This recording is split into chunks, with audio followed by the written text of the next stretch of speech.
Chapter 437. Bow to the despotic tyrant, 150,000 strings of coins. Are you sure the streamer didn't say 10,000? Eli Chingda. Can anyone explain how much 150,000 strings of coins is? 10 fingers are not enough. So Tian Yin, not to mention 10 fingers, even if you count the hands and feet of your whole family, you still won't be able to calculate it. Jinshi Liugang, let's put it this way. Different dynasties have different exchange rates between copper coins, silver coins, and gold. It fluctuates like foreign exchange. You won't understand even if I explain it in detail. To put it simply, one coin is equivalent to 1,000 coins. One coin is equivalent to $1 here, so 150,000 strings of coins. Can you guess how much money it is? Traveling to ancient times with a glass vase at home and becoming a billionaire in an instant. Are you afraid of such a huge profit? Selling a set of glass products for 150 million. Streamer, you're not just black-hearted, you're black-hearted from head to toe. Jiang Pingji looked at their comments and added helplessly. Host V, I'm not that black-hearted. Converting it to here, it's at most 70 to 80 million. Everyone, Dashin Matsi, this is the first time I know that it's not black-hearted to set a price of 7 or 8 yuan at 70 to 80 million. Slimming failure, streamer, you're great. Lu Shi steadied his heart to avoid being scared to death by his daughter. He looked at the glass tea set with a conflicted expression. After a while, he said, if there's only one set in the world, it's not impossible to sell it for 150,000 strings of coins. Jiang Pingji raised her eyebrows and said, it's definitely impossible to sell one set. That's why the price is set too high. Small profits but quick turnover can benefit more nobles in the northern borderline. The price should be set at a level that they can accept, but they don't think it's cheap. Lu Shi pondered for a while and his gaze turned to the glass tea set a few times. I think 5 to 20 strings of coins should be enough. We need to make a few more types of these things, and the price can be increased or decreased according to the purity. If we want the sales to be good, we have to plan carefully and promote their origins. After hearing Jiang Pingji's whopping price of 150,000 strings of coins, the audience felt that the streamer's father was very kind. Xianggu is the cutest. Have my values been corrupted? Why do I feel that glassware is cheap? Tumi Dalao, to the one above, you are not alone. Don't Hushua Badeo, to the previous poster, there are more than 2 of you. Jiang Pingji frowned as she looked at the rows of complaints. Isn't this price too low? Lu Shi said, that's a good price. If you want a good horse, you'll have to lower the price. The northern borderline was vast and rich in high-quality horses. They also kept a close eye on the various horse farms. However, there would always be people who would take risks for the sake of profit. The horse that Lu Shi gave to Jiang Pingji was smuggled out. It was originally meant to be presented to the king of the northern borderline, but the officials under him intercepted it and sold it. The horse that they gave to the king was slightly inferior. How could Lu Shi not know about this? Lanting, Amin often says that doing business is like fighting a war or ruling a country. There are many ways to do it. Once you master the rules, you can play with the entire market. Lu Shi smiled. His wife was an expert in business. She was the one who had built up the businesses of the second branch of the Lu family. He had been with her for many years and had learned a little. Leave this matter to me. You just have to wait for the money to come in. Jiang Pingji naturally believed in Lu Shi. Then I will control the number of kills and strive for excellence. Lu Shi nodded and added, the rarer something is, the greater its value. No matter how good something is, once there are too many of them, it won't be considered good anymore. I will stay here for a few more days to make a few sets of good quality and bring them back. From then on, don't make this thing in the kiln for the time being. Keep a close eye on the people under you. If anyone secretly makes it or spreads the skill, kill them. Don't be soft-hearted. I know. I have people who know how to make it. I know who leaked the secret. Jiang Pingji had a gentle smile on her face. The craftsman of the kiln could not help but feel his scalp go numb when he heard it. The old man had experienced things like learning a skill, secretly opening a kiln to make it, and then smuggling and selling it for profit when he was young. After all, it was a business with no capital. Who would not do such a good thing? He was not afraid of not having profits, but he was afraid of not having the guts. When he heard the conversation between the father and son, even he could not help but tremble. There was a few strings of coins. Who would not be tempted? However, what she said next made him shrink his neck. No matter how much money he had to be alive to spend it. Do a good job. When we make a lot of money, we won't forget your contributions. Jiang Pingji raised her hand and patted the shoulders of the craftsman. If you do a good job, I will remove your grandchildren's status as craftsmen. In the future, when the county opens a school, give them a free place to study. The current household registration system was a pain in the ass. The children of craftsmen could only be registered as craftsmen. In terms of social status, although they were slightly higher than slaves, they were still lower than ordinary people. It was impossible for a craftsman to remove their status as craftsmen without some miraculous encounters. Not to mention that the Lord had promised to give their children the opportunity to study. In this era, it was not easy to study no matter how rich the family was. The source of books was a big problem. How could they study without textbooks? Jiang Pingji was born into an aristocratic family. Naturally, the craftsman did not doubt her. The craftsman's eyes lit up. He said in a loud voice, "Rest assured, my lord. I will not let you down." For the sake of the bright future of his descendants, for the sake of them becoming superior people, the craftsman of the brick kiln wished he could live here directly, keeping his eyes wide open to supervise everyone, managing every step well, and personally destroying all the glass waste. That's good. Jiang Pingji asked the craftsman to take out the 3 sets of glass tea sets. The best set would be given to Lu Shi. One would be used by herself, and the other would be kept in the government office of the county. The next day, Qiguan Rang came to work with sleepy eyes. When he opened the door, a strong golden light shone into the hall. The reflection made his eyes blur. Diske, what the hell was that? He squinted his eyes and found a set of exquisite, colorful objects on the table inside. All of a sudden, all the sleepy bugs flew away. Qiguan Rang was so scared that he quickly retreated to the door.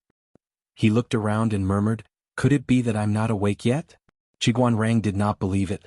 He took small steps toward the table. The beautiful objects had not disappeared. He carefully reached out his hand and touched it. A cold sensation came from his fingertips. They did not turn into bubbles? It's not a dream? His breathing became heavier. He stared at them with a serious expression. "What's wrong, Wenjing?" After a while, Feng Jin came in with a large pile of dusty bamboo slips. Qiguan Rang was already inside. Chapter 438. Wenjing. The bamboo slips that Feng Jin was carrying were piled high, blocking his view. When he didn't hear Qiguan Rang's response, he called again. "Ah." Qiguan Rang then reacted and stood up to help Feng Jin carry some of the bamboo slips. "When did you come, Huayu?" "I just came a while ago. I saw you sitting there in a daze. I thought you closed your eyes and fell asleep." Feng Jin carried the large pile of bamboo slips to the short table behind the screen in the government office. He sorted them according to the contents of the strips of cloth stuck on each bamboo slip. The work was a little tedious and needed to be careful. This small room was full of such bamboo slips, which recorded the case files of Xiangyang District in recent years. The content was vast and complicated. Although Xiangyang District was not big, there were many messy matters. In order to restore the work system of the entire district headquarters as soon as possible, Feng Jin began to work overtime again. He was just not as crazy as he was at the beginning. He desperately hoped that his lord would quickly start to recruit talents and get more people to help him share the workload. Today's government office was obviously more females than males. The girls from before had all become external staff. Fortunately, they had these well-educated and well-mannered maidens. Otherwise, the few of them would be exhausted to death. In order to make it convenient for these girls to work, his lord specially opened up another government office. It wouldn't be too awkward to meet them occasionally. Feng Jin tidied up for a while and realized that there was no movement outside. He was suspicious. "Wenjing? What was wrong with Qiguan Rang today?" If it was in the past, even if he didn't want to speak, there wouldn't be such an awkward silence. Feng Jin was puzzled. He took out the bamboo slips that he didn't finish yesterday and planned to finish them in one go today. "What are you looking at?" At this time, Feng Jin realized that Qiguan Rang wasn't asleep sitting down. His mind was obviously taken away by something. "Wenjing, what are you looking at? You're so fascinated." "This thing?" Feng Jin stopped nagging and his starry eyes widened. Suddenly, his hands loosened, and the bamboo slips in his arms fell to the ground. With a burst of crackling sounds, Feng Jin's toes were hit by the scattered bamboo slips, almost causing him to grimace in pain. How could Qiguan Rang be distracted when he heard the commotion? The two of them looked at each other, then tacitly shifted their gazes to the table. Feng Jin stopped tidying up the bamboo slips and hurriedly sat at the table. He secretly moved his toes. It hurt so much. He looked at the tea set on the table. What is this thing that emits colorful glazed light? Qiguan Rang was also puzzled. Does Huayu not recognize this thing? It can't be that serious, right? Feng Jin was born in the Feng family, which was one of the four noble families in Dongqing. His family had thousands of years of heritage. What did they not have in their family? Feng Jin had grown up in such a family. What had he not seen in this world? Qiguan Rang did not believe that Feng Jin had never seen this object before. In all honesty, Feng Jin had never seen this thing before. It looks like a tea set. Could it be a product of the northern borderline? Feng Jin picked up a small and delicate transparent bowl and carefully played with it. It was smooth and cold. It was summer and the weather was hot. There was no ice in the government office to cool down, so it was very hot. When Feng Jin touched the delicate teacup, his fingertips felt an indescribable coolness. It was cold and delicate, which made him love it so much that he couldn't put it down. The northern borderline. I don't think so. Qiguan Rang shook his head. His ancestral home was at the border, which was very close to the northern borderline. The customs of the two places were intertwined, and there were many commercial and trade contacts. If there was such a good thing, Qiguan Rang would have heard of it. I don't know who put this thing here. I saw it on the table when I came here. Even if Qiguan Rang did not have a hobby of collecting, he could see the value of the thing in front of him. It was definitely expensive. Feng Jin put the tea bowl back, but his eyes could not help but wander. He liked it the first time he saw it. Why don't we find someone to ask who came to the government office last night? Such a treasure can't just appear out of thin air. When Feng Jin was about to get up, he saw Suke rubbing his eyes. He looked like he did not have enough sleep, and there were still some green circles under his eyes. Wenjing Huayu, you two are really early today. Suke called out. He keenly noticed that the two of them were behaving strangely. Then, his gaze was attracted by the set of incomparably dazzling glass tea set. What is this? The casting material is cold and hard and there are no gaps. I've never heard of this before. The three people surrounded the set of glass tea sets. If Jiang Pingji had not swayed into the government office with a meat bun in her mouth and a pot of red dates and white fungus soup in her hand, the three people did not know how long they would be slacking. He frowned and shouted. What are you doing? You don't deal with the government affairs early in the morning. Why are you gathering here for a meeting? Lord. The three people heard the movement and greeted one after another. When they looked up, they found that Jiang Pingji was carrying something in her hand. They recognized the red dates and white fungus soup, but they had never seen a lump of red dates and white fungus soup floating in the air. I saw that you have been tired recently, so I asked someone to make this red dates soup. The temperature is just right. Jiang Pingji turned over the three inverted long glass cups on the table and poured a cup for each of them.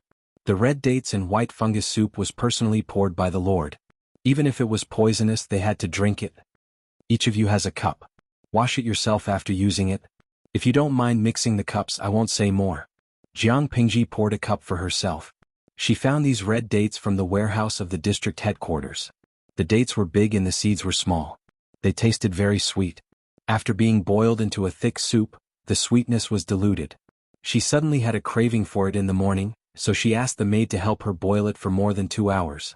Jiang Pingji waited for the red dates and white fungus soup to cool down a little before putting it into the big pot. Lord, what is this? Feng Jin looked at the cup in front of him and then at the big pot in Jiang Pingji's hand. Because some red dates and white fungus soup had been poured out, a part of the top was exposed. Feng Jin slightly widened his eyes, as if he had seen a prehistoric monster. Needless to say, the material of the teapot and the teacups on the table came from the same source. His lord was definitely an insider and knew their origins. It's easy to clean a cup for drinking. The only drawback is that it's a little brittle and can't be dropped. Jiang Pingji's answer almost made Feng Jin and the other two choke. How could she want to drop such a precious glaze? Drink it. Don't worry, I didn't cook it. The maid of the district headquarters cooked it for me. Tastes good. The three of them were silent. It was not a matter of whether the red dates and white fungus soup tasted good at all. Suku picked up the cup. His fingertips could feel the warmth from the red dates and white fungus soup. Lord, where did these things come from? In fact, he wanted to ask how much it was worth, whether it was expensive, and whether he could buy one with his little wealth. The surface of the cup was smooth and translucent, with a colorful glaze. One could not help but want to gently touch the surface of the cup. The delicate touch was hard to match even for a girl with the most delicate skin. Suku not only had a problem with voice, but he also had some fetishes.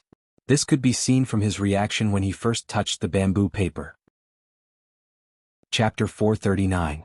Among the people present, except for Feng Jin who could still maintain his demeanor, Qiguan Rang and Su Ku were shocked. Su Ku, who overreacted, was even more miserable. He almost choked the red dates and white fungus soup into his lungs. He clutched his chest and coughed uncomfortably. What? 30,000 strings of coins? Su Ku coughed for a while to calm down. His voice suddenly rose, his fingers pointing at the cup were trembling. Squandering. He was very clear about how much money his lord had. Where did he get the 30,000 strings of coins to buy such a flashy but impractical thing? As the housekeeper of the entire district headquarters, Su Ku almost fainted from anger, but he forgot that Jiang Pingji did not have that much money. Even if she used the entire Xiangyang district to pay off the debt, she would not be able to get that much money, let alone embezzling it. The so-called 30,000 strings of coins was just said to tease the three of them.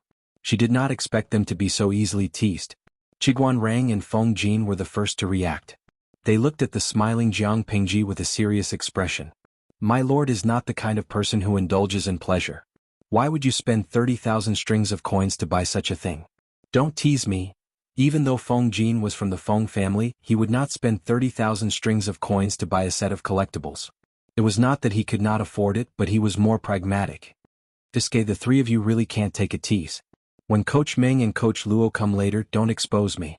With such a playful master, the three of them were also mentally and emotionally exhausted. These things were made last night when I was baking the green bricks in the kiln. The quality is uneven. Those aren't the best glass. I originally wanted to destroy them, but thinking of your hard work, I stole a set and left it in the government office. Jiang Pingji smiled, revealing her white teeth. She looked proud. How about it? Do you think it's worth 30,000 strings of coins? 30,000 strings of coins? Why didn't she just rob the money? Su Ku's face was full of resentment. He thought his lord was a little more mature, but he did not expect her to be so bad. Feng Jin straightened his mind and carefully looked at the object in his hands. After thinking for a while, he slowly opened his mouth. This thing is rare in the world. It can be said to be a work of art. The quality is even more unheard of. If I meet someone who knows how to do it, 30,000 strings of coins is definitely worth it. It's just that. I don't know how much money, manpower, and time are needed to make this thing. 30,000 strings of coins. Rich tycoons who chased after fame would indeed fork out their own money to buy it. They would even happily snatch it. But in today's world, who would spend so much money on a set of luxury goods to enjoy? Jiang Pingji drank the red dates and white fungus soup while listening to Feng Jin. She became more and more confident. I've already said that it's something I made when I was baking the green bricks. How much money, manpower, and time do you think it takes to make it? Jiang Pingji smiled and said, Huayu's judgment is absolutely accurate. After all, he's the second young master of an aristocratic family. If you say that it's worth 30,000 strings of coins, then I'm completely relieved. Why would they be afraid of sales if they operated properly? I'm afraid that the supply will not be able to meet the demand and people will come begging to buy it. Feng Jin and the rest were stunned on the spot. When they understood what Jiang Pingji meant, they were even more shocked. My lord, you mean to say, sell them for 30,000 strings of coins? Jiang Pingji said casually, No, these cups are for you to drink tea. When you drink tea from a ceramic bowl, there's always a muddy taste. Jiang Pingji not only wanted to bake glass products, but she also wanted to make porcelain that could only be found in the History Museum. However, she was still researching with her companions in the streaming room. It would take a while before she could start production. Seeing the three strategists' dumbfounded expressions, Jiang Pingji said shamelessly, Your lord, I sympathize with my subordinates. Why would I treat you unfairly and exploit you? The few batches of glass tea sets that are baked in the brick kiln are for sale. Even if your lord plays with mud, she's different from ordinary people. She can play with different tricks. It's not 30,000 strings of coins, it might be 3 million strings of coins or even more. She wanted to see who would dare to mock her for only playing with mud. If she didn't play with mud, where did the green bricks in Xiangyang district come from? Where did the glass in the brick kiln come from? Although Jiang Pingji didn't show a proud expression, her eyebrows were raised a little more than usual. Feng Jin and the rest were too shocked and didn't notice this detail, but the viewers in the streaming room were sharp-eyed. Jintian jigging, Tiske say look, the streamer is so proud of herself. Buzia, if you didn't remind me, I wouldn't have noticed this detail.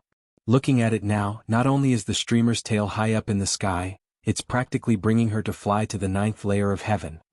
Mian Zizhao, the streamer's proud look is asking for a beating, But why do I find it so cute?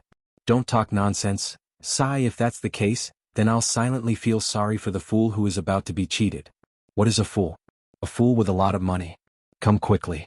Jiang Pingji targeted the 3 tribes of the North Borderline and set it as the first stop to cheat money. Although the North Borderline always fantasizes about how powerful they are and can't wait to use the whites of their eyes to despise Dongqing, they secretly hold things from the hinterland of the Central Plains in high esteem. Not only do they fight to buy them, they even regard it as a fashion. Their mouths are very stubborn, but their bodies are very honest. The noble women and ladies of the North Borderline are proud of collecting treasures from the Central Plains.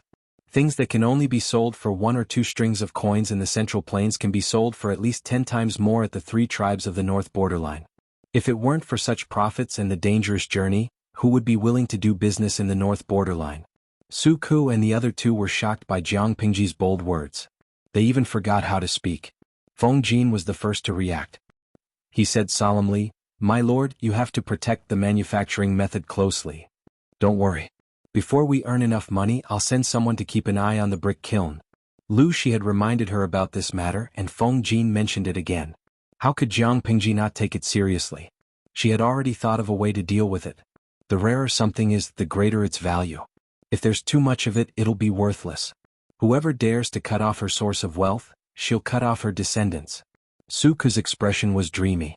He only found his voice after a long while. "My lord, these things. How much exactly do they cost?" "They come with the bricks. It's just a few coins, right?" Jiang Pingji said uncertainly. Everyone was silent again. Things that cost a few coins. Selling them for 30,000 strings of coins. Doesn't your conscience hurt? Su Ku subconsciously raised his hand and touched his chest. They were the ones who earned money. Why should his conscience hurt? Not only did it not hurt, it was also alive and kicking. The 3 of them shouted in unison, "Great! Host V, when this batch of glass is sold, the Xiangyang district government will have the money to pay salaries." Jiang Pingji's words were like a fake bomb that exploded. The audience in the streaming room was so shocked that they couldn't react. Wait, what did the host say? Pay salaries?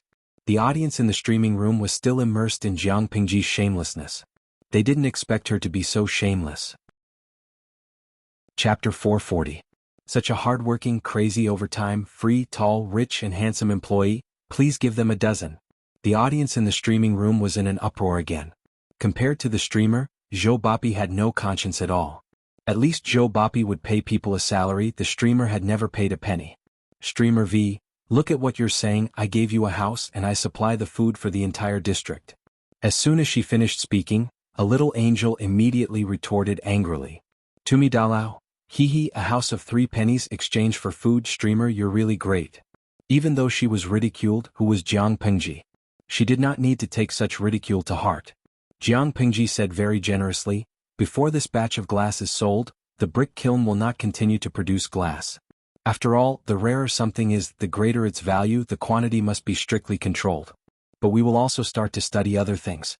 Oh, you're all on the same side as the Lord. I can treat everyone badly, but I can't treat you badly. After we're done today, do you want to follow me to the brick kiln and each of you can choose a set? Although the glass was expensive, she knew her family well. She was not a stingy person, she would share blessings. Lu Shi originally wanted to stay in Xiangyang district for 2 days, but because of the glass, it was delayed for 3 to 4 days. The brick kiln worked day and night, speeding up the firing. The defective products were ruthlessly eliminated and destroyed. The quality glass teaware was carefully packed and placed in a box piled with layers of brocade.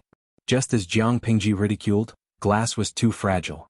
To prevent the treasure from being damaged and losing tens of thousands of strings of coins, the protection work had to be done well. Who could afford to pay for it if it was broken? Although the audience in the streaming room ridiculed her for being too shameless, one thing had to be admitted: no matter how many fakes they were originally made, their true value lay in the market price at the end of the sale. The glass teaware indeed had a market value of tens of thousands of strings of coins. In other words, their lord gave away something that was easily worth tens of thousands of strings of coins. The 3 of them were a little confused by this explosive news, and they subconsciously opened their mouths to thank him. Jiang Pingji responded with a hum and suddenly changed the topic. Speaking of which, is the red dates and white fungus soup that bad? The red dates and white fungus soup in front of them was almost untouched. The temperature was almost gone. Feng residence, inner court. He did not know if Changxing was more like her father or her mother. At such a young age, one could already see her nature of being tormented. Yeah. Yeah, she muttered a strange sound and used both her hands and feet. Under her unremitting efforts, her chubby body rolled once and finally turned over. Her 2 legs were flapping about, as if she wanted to turn back to her lying position. Wei Jingxian sat next to her and gently helped her to turn over so that she could continue to roll around and play. However, he smiled and said, "The way Changxing struggled just now was like a little tortoise that couldn't flip itself over." The maidservant at the side added with a smile, "Your servant heard from the old people that children need 4 to 5 months to be able to turn over and crawl around. Little girl's body is strong and healthy. It's only been 3 months, little girl can already turn over. With such precocious intelligence, perhaps in a few months, Furen will be able to hear the little girl call you Nyangqin." When Wei Jingxian heard this, the smile on her face became even more gentle. In terms of character, she did not know whether Changxing took after her or Feng Jin. She was stubborn, lively and active. If Changxing had to turn over and roll around to play, then she must rely on her own ability. Previously, Wei Jingxian saw that it was difficult for her to roll and she could not turn over for a long time. So, as a mother, she laughed and helped her. Unexpectedly, the child's face turned red and she wailed loudly. She looked like she did not want to give in. Wei Jingxian could only pick her up and coax her in every possible way. However, Changxing, who bore a grudge, refused to stop. She was really afraid of this child. After that, no matter how Changxing rolled around on the table, she did not help. After all, a baby's energy was limited. After rolling around and playing for half an afternoon, how could Changxing bear it? Not long after, Changxing was already in a state of drowsiness and fell into a deep sleep. When Feng Jin stepped into the afterglow of the setting sun and returned home, he saw Wei Jingxian kneeling beside Changxing with a faint smile on her lips. His daughter was sprawled out in a deep sleep. He could totally imagine how her sleeping posture would be when she grew up a little bit, how painful it would be for his eyes. When Feng Jin saw that casual sleeping posture, he hardened his heart several times to ask the servant woman to correct the child. However, when he met his daughter's watery eyes, he immediately retreated in defeat. How could he bear to be forceful? "Huayu, why are you back so early today?" The servant girl heard the movement and saluted, which startled Wei Jingxian, who was in a daze. Feng Jin held a long black wooden box in his arms. He looked a little cautious. He answered, "Yes, there are not many things to do today. I handled them quickly, so I came back early." Wei Jingxian's eyes fell on the long black box curiously. She silently asked what was inside. "It's a gift from the Lord, but it's a little fragile. I can't let Changxing touch it." It was not that Feng Jin was distressed about the glass tea set, but it was too easy to cut the skin after the glass was broken. In Feng Jin's heart, there was no treasure in the world more precious than his Changxing. "It'll be bad if it gets cut." "What is it exactly?" Wei Jingxian asked curiously. Feng Jin did not keep her in suspense. He gently put the box down, trying not to make a sound that would disturb Changxing's sleep. "Look, isn't this craftsmanship amazing and peerless?" Feng Jin opened the box. It was filled with deliberately cut pieces of cloth of various colors. He took out a delicate teapot. It was the size of his palm. It was exquisite, elegant, and exquisite. It reflected the setting sun in the evening, revealing a charming, colorful light. Wei Jingxian was so mesmerized that she almost forgot to breathe. Where did you get this strange thing from?" Wei Jingxian covered her mouth with both hands to prevent the sound of her breathing from being too loud. "Lanting gave it to me. Not only did I get a share, but Wenjing and the others also sent one."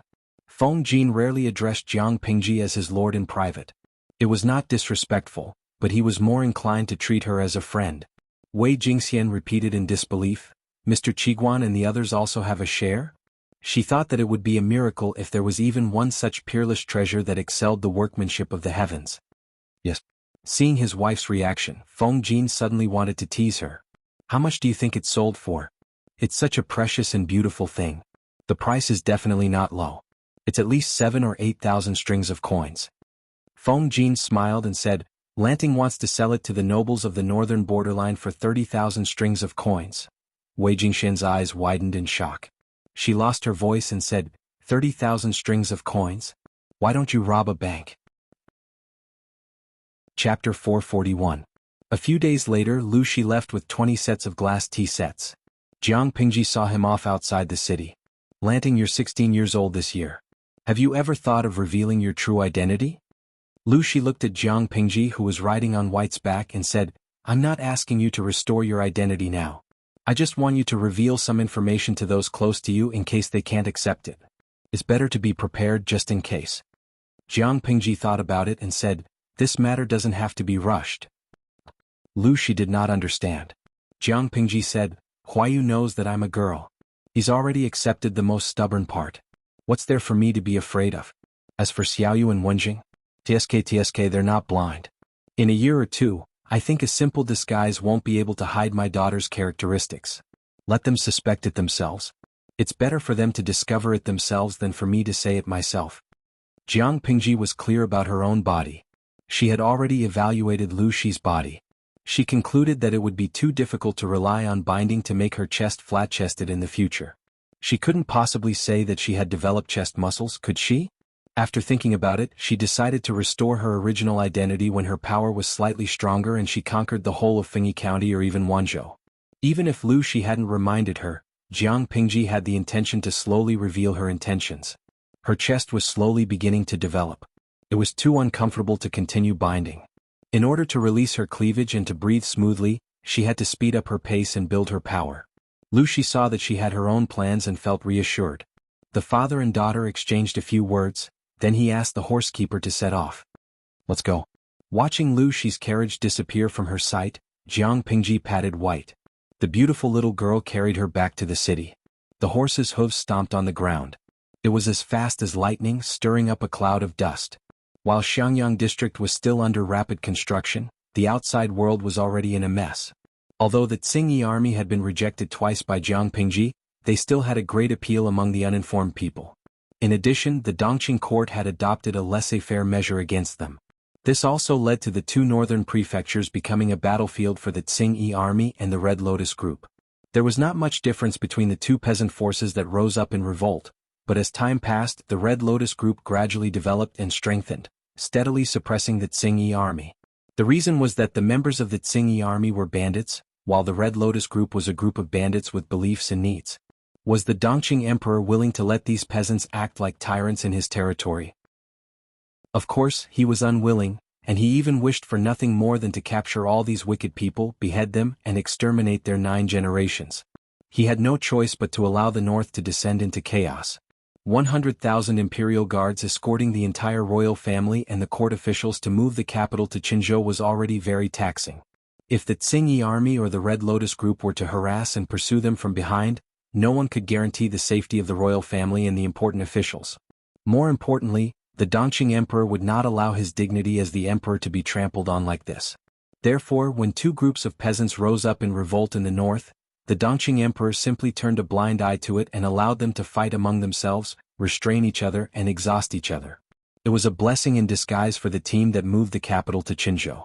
They traveled steadily and did not encounter too many disturbances along the way. Now that more than 3 months had passed, the huge and bloated team finally stepped into the border of Qinzhou. Calculating the time, they would reach the new capital in another 7 or 8 days. Everyone from top to bottom could not help but heave a sigh of relief. At that moment, the Dongqing emperor received news that almost made him vomit blood. Unfilial son. The Dongqing emperor was so angry that his hands trembled. He slapped Wuma Jun hard and his face tilted to one side. Wuma Jun was called over by the emperor. As soon as the father and son saw each other, he was slapped hard and he was stunned. Wuma Jun hated the emperor to the core. He could not wait for the old man to die immediately, but he still had to put on a sad expression. He knelt at the emperor's feet sincerely and said with tears streaming down his face, "Father, I don't know what I did to make you so angry, but I still beg you to calm down. Don't harm your body because of me. Father, father," he cried sincerely and sorrowfully, but his eyes were filled with childish admiration for his father. His acting skills burst forth, moving the audience. However, the Dongqing emperor was full of anger now. How could he be fooled by Wuma Jun's performance? The more Wuma Jun acted like this, the more disgusted he felt. Therefore he did not suppress his anger at all. He simply slapped Wuma Jun again so that both sides of his face were symmetrical. Bastard. When he spat out these 2 words, Wuma Jun's face turned pale. His eyes revealed a strong hatred. "Father, I have no problem with you slapping me, but you have to let me know what I did wrong, right?" Wuma Jun really hated the emperor in front of him, but he yearned for the emperor's unscrupulous supreme power. Look, if the man in front of him was not the emperor, how could he casually slap him, trample on his dignity, and disregard his character? It was all because the man in front of him was the emperor. At that moment, his inner obsession with the emperor's power climbed to the peak. What did you do wrong? Ah, you bastard, what right do you have to ask me what did you do wrong? The Dongqing emperor was so angry that he wanted to laugh at his stupid son. He was handsome, but why was he so stupid? Did he really think that he was the only smart person in the world? Let me ask you, why was Prince Changsho able to take my transfer order and leave Zhangzhou with his troops to Qinzhou? This man has the ambition of a wolf. Are you blind that you didn't see it? Once he shed all pretense of cordiality, both you and I will die without a burial place. Without the emperor's decree, Prince Changsho would not have been able to pass through all the checkpoints without losing a single soldier. The sun in front of him really made him feel cold. Wuma Jun's expression changed. He thought of something and asked in surprise, "Uncle, you brought your troops out of your fief?" The Dongqing emperor laughed coldly. Yes, 150,000 soldiers and horses were only 2 days' journey from here. If it weren't for the fact that I had a lot of trusted subordinates who kept an eye out and sent this matter to me as quickly as possible, would I have to wait until the day my head falls to the ground to find out what kind of good things you have done behind my back? Wuma Jun's face turned pale. Father, I did not do this. The Dongqing emperor was furious. He lifted his foot and kicked Wuma Jun's heart. Bastard, how dare you quibble? He had obviously used his strength to kick his son until he fainted. The Dongqing emperor took a breath and calmed down a little. He raised his hand and asked the medical officer to examine Wuma Jun. Perhaps because he had been too angry recently, the wrinkles on the emperor's face became more obvious and made him look older. Jun-er, don't be sad. I will give you children in the future, many, many children. The emperor sat on the side of the bed and looked at the pale-faced woman lying on the bed. Her originally beautiful face was now pale and weak, making one feel pity for her. He comforted her. You're a fool. Why didn't you discuss such an important matter with me? Hui Jun turned sideways. Her tears flowed silently. She looked very pitiful. Her eyes were misty with tears. She looked at herself and said, You and the fourth prince are father and son. I am just a stubborn person. No matter how deep my relationship with your majesty is, how can it be deeper than the relationship between your majesty and the fourth prince? Chapter 442. The emperor's gaze was so gentle that it could drown a person. Hui Jun seemed to be a little shy from his gaze and turned her face away slightly. Beloved, the person I love the most is you, the emperor said affectionately. Hui Jun blushed and immediately thought of something. She said, You don't blame me anymore? When did I blame you? The Dongqing emperor said. That's all that unfilial son's fault. Why should I blame you? Hui Jun's heart calmed down. She blushed shyly, which made people's throats itch. Then what about Prince Changsho? He's leading troops and has a fake imperial edict forged by the fourth prince. It's okay. I'll send someone to ask him to go back. If he refuses, The Dongqing emperor comforted Hui Jun gently. Don't be afraid. I wish I could hurt myself, but I can't bear to hurt you. Why are you so stupid?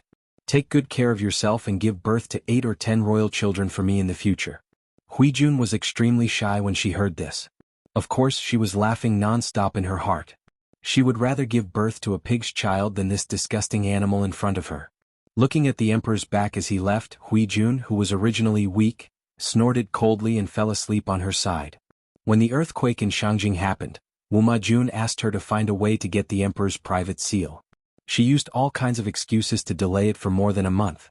She would be distracted from time to time in front of the emperor, her eyes filled with struggle and pain. Later, Wuma Jun was forced into a corner. She had to steal the emperor's private seal and fool around with him again. That night, she secretly asked someone to get an abortion pill. Of course, she was definitely not pregnant. After all, her body had been ruined in her early years. Perhaps she would never have the chance to be a mother in this lifetime, so it was fine to take the abortion pill. However, her carelessness was discovered by the emperor. Under his relentless questioning, she painfully revealed that Wuma Jun had forced himself on her during the day.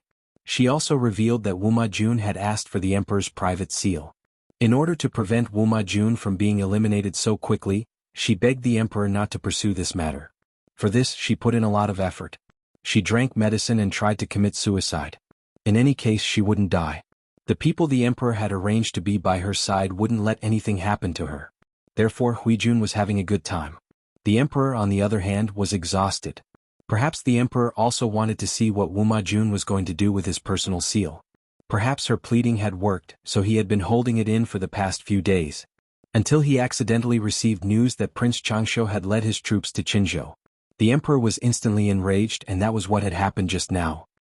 Huijun did not understand politics, but she knew one thing: it's easier to invite the devil in than to send him away. Prince Changshu rushed over from Kaifeng with hundreds of thousands of troops. He was ambitious, so how could he be willing to be sent back? It would be best if they fought until their faces were red and their necks were swollen. Their brothers would quarrel with each other, and they would not be in the mood to care about the news from the north. She would find a way to kill anything that could threaten her Langjun in the cradle. For example, the ambitious princess of the northern borderline. Huijun used her status to torment her. His mind was filled with all sorts of nonsense. Huijun yawned lazily. She thought about whether she should jump into the water to commit suicide tomorrow, or continue to lie in bed and pretend to be pitiful. When she thought of Wu Majun and his son, she secretly rolled her eyes. How could such filthy people be the noblest royal family in the world? Huijun did not like palace fights. In addition, the emperor valued her. He slowly arranged for more and more confidants. The conspiracies in the harem could not be used in front of her. However, as an arrogant and pampered imperial concubine, it did not mean that she would not cause trouble for others. It was boring on the road. Bullying the emperor's beautiful concubines and the old and faded empress became her daily routine. Bring me the bronze mirror. Huijun had just fallen asleep when she thought of something. She ordered the palace maid to bring the bronze mirror. Her body was getting healthier. In order to maintain her sickly appearance, she did not torment herself into a serious illness. Instead, the palace maids around her fell ill one after another. She opened her watery eyes and saw that the woman in the mirror was still as beautiful as ever. She sighed faintly. Why was there such a stunning beauty in the world? Daily Narcissism 1/1 completed. Huijun was not a person who paid much attention to her appearance. However, she faintly realized that such a perfect body had something to do with her Langjun. What kind of method could make a person with average looks become a beauty that could cause the downfall of a city? Huijun felt that this was probably the method of a deity. Thus, she slowly began to pay attention to herself in the mirror. She compared herself in the mirror with the one in her memory. Gradually, she developed the habit of looking at herself in the mirror. She enjoyed it very much. Wu Majun's injuries were serious. He was unconscious for most of the night. The medical officer used the best medicine to pull him back from the gates of hell. Seeing that Wu Majun had woken up, Lu Huan heaved a sigh of relief. "Husband, you're awake." She was only 13 years old. Her figure was petite and weak. However, her belly was very big. It was only 5 months, but her belly was bulging like a balloon. It was as if she had been pregnant for 8 or 9 months. It made people feel heavy just by looking at her. If an ordinary woman was pregnant with such a big belly, her complexion would not be good. However, Lu Huan was different. Her complexion was getting better day by day. Even her footsteps were lighter. Many servants secretly suspected that there was a problem with the fourth imperial concubine's belly. Could it be a fake pregnancy? Before this ridiculous rumor could spread, Lu Huan had already dragged the person out and beaten him to death. She was pregnant with the precious royal grandson. Who said that it was a fake pregnancy? Wu Majun woke up and looked straight up. He did not say a word. However, deep in his eyes, a thick and dense hatred was brewing. "Husband, drink some ginseng soup. I personally brewed it for you." Lu Huan tried hard to fight for Wu Majun's love. Unfortunately, this person did not touch her except on their wedding night. She knew that Wu Majun still had that Huijun in his heart. "Get lost." Wu Majun raised his hand and knocked the bowl of ginseng soup to the ground. His face was ferocious. His eyes were bloodshot. He looked very terrifying. In the north of Dongqing, it had become a battlefield for the Tsing-Yi army and the Red Lotus group. The people were mourning. Only Xiangyang district had become a pure paradise. The construction progress was getting faster and faster. The entire district was full of vitality. The forces in the south of Dongqing were even more nervous. Prince Changshu did not obey the imperial edict and refused to return to his fief. His ambition was obvious. Under such circumstances, the forces in the north borderline also began to stir. Lu Shi returned to Chongzhou under such circumstances. He took a brief look at the government affairs during this period of time. He discovered that there were faint rumors in the north borderline. Obviously, they felt that the time was ripe. They wanted to take advantage of Dongqing's complete weakness to destroy Dongqing in one fell swoop and occupy the central plains at the lowest cost. Their ambition was not small. Lu Shi roughly estimated the situation in Dongqing and sneered coldly in his heart. Before the three tribes of the north borderline made a move against him, he would first make a move against them. Crack. Lu Shi took a bite of the seasonal fruit. His mouth watered. He waved his hand and summoned his butler. The Lu residents had many businesses in the open and in the dark. Their business network had already spread throughout the north borderline. This was an invisible intelligence network. Before the outbreak of chaos, he wanted to make a fortune. Otherwise, when the north borderline completely declared war on Dongqing, such good business would be rare. Thinking of the 20 sets of exceptional treasures, Lu Shi's smile grew wider. Chapter 443. The northern borderline was vast and had a small population. Coupled with the years of war, it was difficult for the people to survive. In the past 20 years, the royal family of the northern borderline, under the suggestion of the wise ones, finally agreed to cultivate and recuperate. They encouraged the people to have children and actively opened up business and trade with neighboring countries. Without a doubt, this policy was very correct. Today, the three tribes of the northern borderline were prosperous and lively. The country was extremely powerful. More than a decade ago, they launched a sneak attack on the border of Dongqing and took over the three cities of Chongzhou and Shangyu County. This made the northern borderline arrogant. They even thought that they had the absolute power to enter the central plains. After all, Dongqing was too weak now. It could not withstand the ravages of their armored cavalry. The country's demise was imminent. The wise ones of the northern borderline realized this and hurriedly beat them down. Only then did they manage to suppress the impetuousness and arrogance of the northern borderline. In recent years, Princess Anyina had interfered. Dongqing's political situation had become more and more chaotic. The country's power had plummeted. In the eyes of the northern borderline, Dongqing was already in the bag. As soon as their king of the northern borderline gave the order, they could mobilize their troops to attack Dongqing. Under such circumstances, the king of the northern borderline could no longer hold back his pride. The king's authority was getting stronger and stronger. Until now, the wise one's honest and harsh words had aroused the king's disgust. This impetuous and arrogant atmosphere affected the entire northern borderline from top to bottom. Wu Liba, the strategist of the northern borderline's wise ones, seemed rough and rash, but he was actually a meticulous strategist. He realized the hidden dangers of the superficial arrogance in the northern borderline. He had advised the king of the northern borderline several times. No matter how weak Dongqing was, it was once one of the top 5 in the central plains. They should be extremely cautious when facing this enemy. Since ancient times, were there any lack of examples of arrogant soldiers being defeated? However, no matter how Wu Liba quoted from the classics, the king of the northern borderline did not listen. He even berated him harshly. Faced with this situation, Wu Liba was both worried and sad. He was not afraid of anything else. He was afraid that the northern borderline would become arrogant and look down on the enemy because of a small victory. Today he was scolded by the king of the northern borderline again because of his advice. He hoped that the king of the northern borderline would order in order to restrain the excessive extravagance of the subjects and the exaggerated status of showing off their wealth. He pointed out the shortcomings and spoke generously, but the king of the northern borderline did not accept it. Wu Liba sighed. This was not a good thing for the north borderline, but he could do nothing about it. He couldn't tell when it started, but this demonic wind and evil qi had spread throughout the entire northern borderline. Filled with rage, Wu Liba returned home, exhausted both physically and mentally. A few female slaves came forward to serve him. He waited for a long time but did not see his wife. His thick eyebrows were tightly knitted together and his eyes were filled with undisguised unhappiness. He really looked down on this crude and uncultured wife of his. However, this marriage was fought for by Wu Liba's elders. Because his wife's maiden family ran a trading company, their wealth was well known in the northern borderline. When he marched to war, he needed the help of this generous wife to supply his rations. On account of this, Wu Liba felt that he could still tolerate this wife. However, men, especially men from the northern borderline, which one of them didn't want a shrewish wife to be gentle to them? This was a thought that even Wu Liba could not avoid. He had a strong desire to possess and control his wife. If he returned home one day and did not see his wife, Wu Liba's mood would become very bad.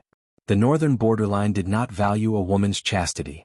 There was no such thing as loyalty between husband and wife. If the wife was not satisfied with or did not like her husband, She might turn around and have an affair or keep a gigolo. Wu Liba believed that he was well versed in the culture of the Central Plains. Of course, he could not accept his wife climbing over the wall to find a man. Whenever his wife was not within his sight, Wu Liba could not help but worry that she was fooling around with a gigolo. He was in a bad mood and asked the female slave in a gruff voice, "Where did Madame go?" The female slave replied with trepidation, "Madame went out with a few other noble ladies. She will be back in about 4 hours." Hearing this, Wu Liba's mood became even worse. He snorted angrily, "Lead the way, let's go take a look." His wife was already crude and uncultured. If she mingled with those women, how could her upbringing be good? At this moment, Wu Liba's wife was shopping heroically. Yes, shopping. When people went out to shop, they did not buy the good ones, only the expensive ones. One person could buy up an entire street. Her family was rich and the northern borderline valued women very much. Hence, Wu Liba's wife did not lack money. Moreover, her husband was a brave general of the northern borderline. He was from the Wise One's clan and was highly respected. Even the king of the northern borderline had to treat him with respect. Wu Liba's wife's life could not be more comfortable. When she was bored, she would bring a group of sisters to sweep the streets. Now, a group of northern borderline noble ladies were eagerly waiting for the treasure house's shopkeeper to deliver the treasures. "Ladies, sorry to keep you waiting." The treasure house's shopkeeper was of mixed blood. He had the gentleness and elegance of a man from the Central Plains, but also the boldness and valiance of a man from the northern borderline. If not for the fact that he was already 45 years old and had a few granddaughters and grandsons, many high-ranking officials in the northern borderline would not be at ease to let their wives frequent the treasure house. This man was too charismatic. If he were to sleep with his wife while shopping, it would be a grievance. The shop often sold precious smuggled goods. This was also the favorite place of the northern borderline's aristocrats because the goods were good and expensive. The man held a box steadily in both hands. His slightly thin lips spoke in an elegant and tactful tone. These noble ladies even dared to press their husbands to the ground and beat them up. Usually when they shouted, their voices could be heard from miles away. However, in front of this elegant middle-aged man, they could not help but display the demeanor of a lady. They patiently waited for him to slowly open the box and reveal the rare treasures inside. "This is a colored glazeware. Ladies, please take a look." After the box was opened, the ladies' eyes were all attracted by the items lying quietly in the box. Wu Liba's wife only came to her senses after a while. She opened her mouth and asked, "Mr. Shopkeeper, how much are these treasures?" The shopkeeper said, "This is a set of tea ware. The quality and workmanship are rare in the world. The price is a little expensive." Wu Liba's wife said with a smile, "Could it be that shopkeeper is worried that I cannot afford it?" The shopkeeper said, "Madam must be joking. Madam's family is rich enough to rival a country. Everyone in the Central Plains knows that. How could Madam not be able to afford it? Even if you really cannot afford it for Madam's sake, this set of treasures should lower its price and beg you to take it away. A treasure should be matched with a beautiful woman. Only a beautiful woman like Madam can bring out its value." Madame Wu Liba's cheeks reddened. The smile on her face grew brighter. Shopkeeper is really getting better at talking. There was no woman who did not like to be praised. Madame Wu Liba was even more so. Although the other ladies were not as rich as this one, they were also extravagant. They hurriedly inquired about the price. The shopkeeper's eyelids narrowed slightly. He said gently, "This set is of above-average quality. It is not considered the best. Therefore, it is only sold for 25,000 strings of coins." 25,000 strings of coins? This price made many of the ladies hesitate. It was not that they could not afford it, but they felt that it was slightly expensive. Chapter 444. Why didn't he bring out the best? Of course, it was to test the ladies' acceptance of these colored glaze wares. Otherwise, how could he set the highest price? The shopkeeper still had a smile on his face as he calmly pacified her. "Madam, please don't blame me. I'm not being rude to you, it's just that. Sai, if this humble shop brought out the best treasures, it would raise your standards. When that time comes, what treasures should this humble shop bring out to attract your attention and make you linger here?" Madame Wu Liba blushed and clicked her tongue. "Just bring out the best, why are you worrying about this? Could it be that all the things this madam had bought from you over the years were all fake? Good or bad, when did I not take care of your business?" The shopkeeper smiled warmly and turned to go upstairs to retrieve the set of glass tea wares that he wanted to sell at a high price. The previous set was already eye-catching enough, but in front of this set, Even the slightest flaw was magnified.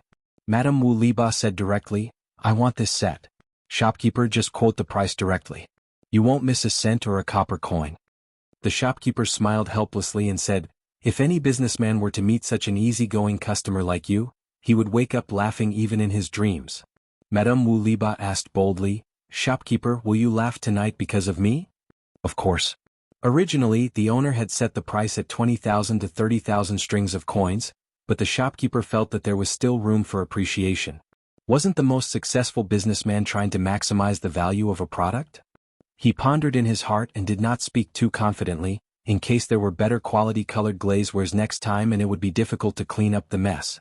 If these rich ladies were to kick up a fuss, his old bones would not be able to handle it. With a quick thought, he already had a way to deal with it. He said, "This set is the best in this batch. It's slightly more expensive than the previous set, 41,000 strings of coins." Madame Wu Liba was not stupid. She understood the meaning behind his words. "Shopkeeper, are you saying that there will be better colored glazewares?" How could that do? If she was going to buy, she had to buy the most expensive one. Only then would it match her status. The shopkeeper took out the prepared draft and said, "Ladies, do you know the origin of these colored glazewares?" The madams shook their heads. "I don't know. I've never heard of it." They were also used to seeing good things. There were not many treasures smuggled and sold in the treasure house, but there were almost none that were as beautiful as the colored glazewares that could awaken their dead young girls' hearts with just a glance. Although colored glazewares were a little expensive, it wasn't that they couldn't afford them. However, they had to buy things that were worth it or else they would lose their value. There's a strange record of the Great Xia dynasty. There was a golden phoenix descending from the sky of the Plum region, and at the same time, a baby girl was born. This baby girl was one of the founding fathers of the Great Xia dynasty. After her death, she was conferred the title of Marquis of Inner Pass, Duke Su. The shopkeeper explained in detail to the madams, "These colored glass artifacts were found at the place where the golden phoenix landed. Each one of them is magnificent. It's just that the person who discovered it was too crude and ignorant, causing some damage to the glazed artifact. It's no longer as stunning as it was before." Madame Wu Liba was the most cultured among the madams, and she loved to show off her culture. She said, "I've heard of this story before. It said that Marquis of Inner Pass Duke Su had the life of a golden phoenix. She was a goddess who descended from the heavens. These colored glazewares, could they be celestial items that came with Duke Su from the heavenly palace?" The shopkeeper hesitated and said, "I don't know about this. These colored glazewares have been buried deep underground for hundreds of years. A while ago, the earthquake in Dongqing allowed them to see the light of day. The store had to expend a lot of resources to get a few sets of them. Now we're still thinking of ways to get more. The set in front of us is the best one in our shop's collection." When the madams heard this, they couldn't help but be surprised. Their already wavering hearts became even more one-sided. Even if they didn't have a legendary background, they were still tempted. Now that they heard this story, they wanted to snatch it. Madame Wu Liba saw the expressions of the madams and secretly regretted it. Why did she mention celestial items for no reason? The shopkeeper took in their expressions and smiled warmly. "Madam, do you want to buy them?" Madame Wu Liba decisively made the decision. Without waiting for the others to speak, she said, "Of course I want to buy them. It's just 41,000 strings of coins. Shopkeeper, wrap them up and send them to my house. Also, if you have better colored glazewares here, don't forget to inform me." The few madams actually wanted to buy them at a higher price. However, this treasure house had its own rules and wouldn't resell them. If they increased the price, they might even offend Madame Wu Liba. It really wasn't worth it. Every treasure had a price. If a customer was the first to buy it at the set price, even if the subsequent customers increased the price by 100 times, they wouldn't resell it. The few madams were regular customers. Of course, they knew the shopkeeper's temperament. The more upright he was, the more it showed his strength of character. He was obsessed with earning money, but he didn't stink of money. Many noble ladies from the north borderline wanted to invite him to be their guest. However, he was loyal to his wife. The Princess Royal of the north borderline had also offered him an olive branch, but he wasn't moved. He had such strength of character, humor, looks, and talent. There wasn't a single part of him that wasn't good. How could he not be attractive? Another plump madam opened her mouth. "Shopkeeper, take out all the colored glazewares here." The shopkeeper smiled and agreed. He personally brought them out. When the 9 sets of glass tea wares were lined up, The dazzling sight made even some madams who didn't have any intention of buying feel tempted. At this moment there was only one thought in everyone's mind. Don't be afraid of the price. Buy. The shopkeeper had been dealing with these noble ladies for many years. He naturally knew their extravagant purchasing power. They always bought the most expensive and not the best. These 9 sets of glass tea wares, the cheapest was 23,000 strings of coins. Excluding Madame Wu Liba's set, the most expensive was 33,000 strings of coins. The few madams bought 5 sets and kept the 4 cheapest sets. The total was 146,000 strings of coins. Besides, this money was easy to earn. It was even better than robbing. The shopkeeper sighed silently in his heart. He admired his young master even more. He had seen his old master Madame Gu's money-making methods. Ever since Madame Gu passed away, the shopkeeper had never seen someone who was more ruthless in earning money than robbing a bank. Until he met Madame Gu's child. He could only sigh with emotion. When Lu Shi asked him for help, his heart that had been dead for a long time came back to life. He loved to earn money, but he loved the thrill of tricking people even more. He had obviously slaughtered the customers until not even their bones were left, but the other party still felt that he had earned a lot. Based on Madame Gu's evaluation of him, it was probably because he had gained intellectual satisfaction from a mentally handicapped customer. In short, the feeling of superiority was indeed addicting to the shopkeeper. Chapter 445. Madame Wu Liba paused and asked, "What else?" The treasure house was the most famous smuggler and antique shop in the northern borderline. There was no most expensive item, only more expensive. Many nobles in the northern borderline frequented this shop to show off their status. To be honest, this shop had a wide network of connections. Almost anything could be obtained. Most importantly, the background of the shop was very clean, which was reassuring. "Ladies, please wait a moment. I'll bring it for you to see." With that, the shopkeeper went upstairs and brought back a red sandalwood box the size of a grown man's palm. The outside was carved with complicated and gorgeous patterns. A strange fragrance wafted in the air. Many ladies were curious and wanted to stretch their necks to take a look. But they still sat where they were, waiting for the shopkeeper to bring out their precious children. "Ladies, please take a look." With that, the shopkeeper opened the hidden button with his well-maintained and fair fingers, revealing the treasure inside. There was plenty of light in the room, and the bright light reflected from the light blinded their eyes, almost making them unable to open their eyes. There was even a madam who was so scared that she raised her hand to cover her eyes. Her beautiful face turned pale, and her rough voice became sharp. She screamed in surprise, "Ah, what is this? How can it be so dazzling?" After a while the crowd slowly adjusted to it. Sounds of inhaling could be heard in the room. Inside the red sandalwood box was an exquisite dragon and phoenix hairpin. The hairpin was crystal clear and came from the same source as the previous colored glass wares. A dragon and a phoenix were entwined together. The dragon's scales and phoenix's feathers were fine and lifelike. The phoenix spread its wings ready to fly. The dragon looked like it was about to soar into the sky. Between the phoenix and the dragon's mouth, there was a string of transparent beads strung together to form tassels. Under the sunlight, it was so beautiful that one could not take their eyes off it. The shopkeeper carefully took it out. The beads collided slightly and the crisp sound was very pleasing to the ear. Lu Shi gave him 20 glass tea wares and the dragon and phoenix hairpin. He was allowed to decide the price. Seeing the eyes of the nobles in the northern borderline, the shopkeeper knew that the dragon and phoenix hairpin could be sold for a very good price. Women could not like exquisite antiques, but they could not resist the temptation of dazzling jewelry. The shopkeeper smiled warmly. "It took a lot of effort to get this. Ladies, please take a look. What do you think?" Madame Wu Liba shouted, "Buy." "Shopkeeper, please be straightforward and quote a price." The other madams were not willing. What? They had bought the best glaze and they still wanted to monopolize this peerless treasure. The plump lady raised her chin slightly, her eyes slanting. She said unhappily, "Madame Wu, this isn't right. Everyone didn't say that they wouldn't buy it, so how could they let you buy it all? I also want to buy this hairpin." "Shopkeeper, we are old acquaintances and know the rules here. Why don't we go to the highest bidder?"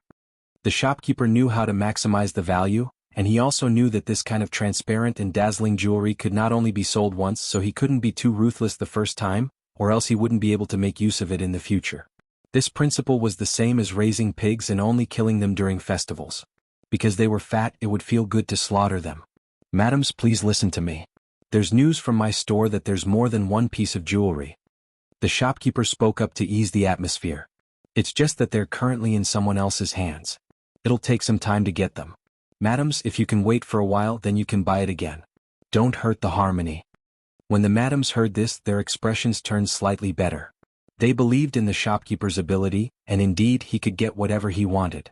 However, the earlier they bought, the earlier they could enjoy. There were only so many treasures, but there were many people fighting over them. When the reputation of this dragon phoenix hairpin spread, who knew how many northern borderline madams would want to buy it?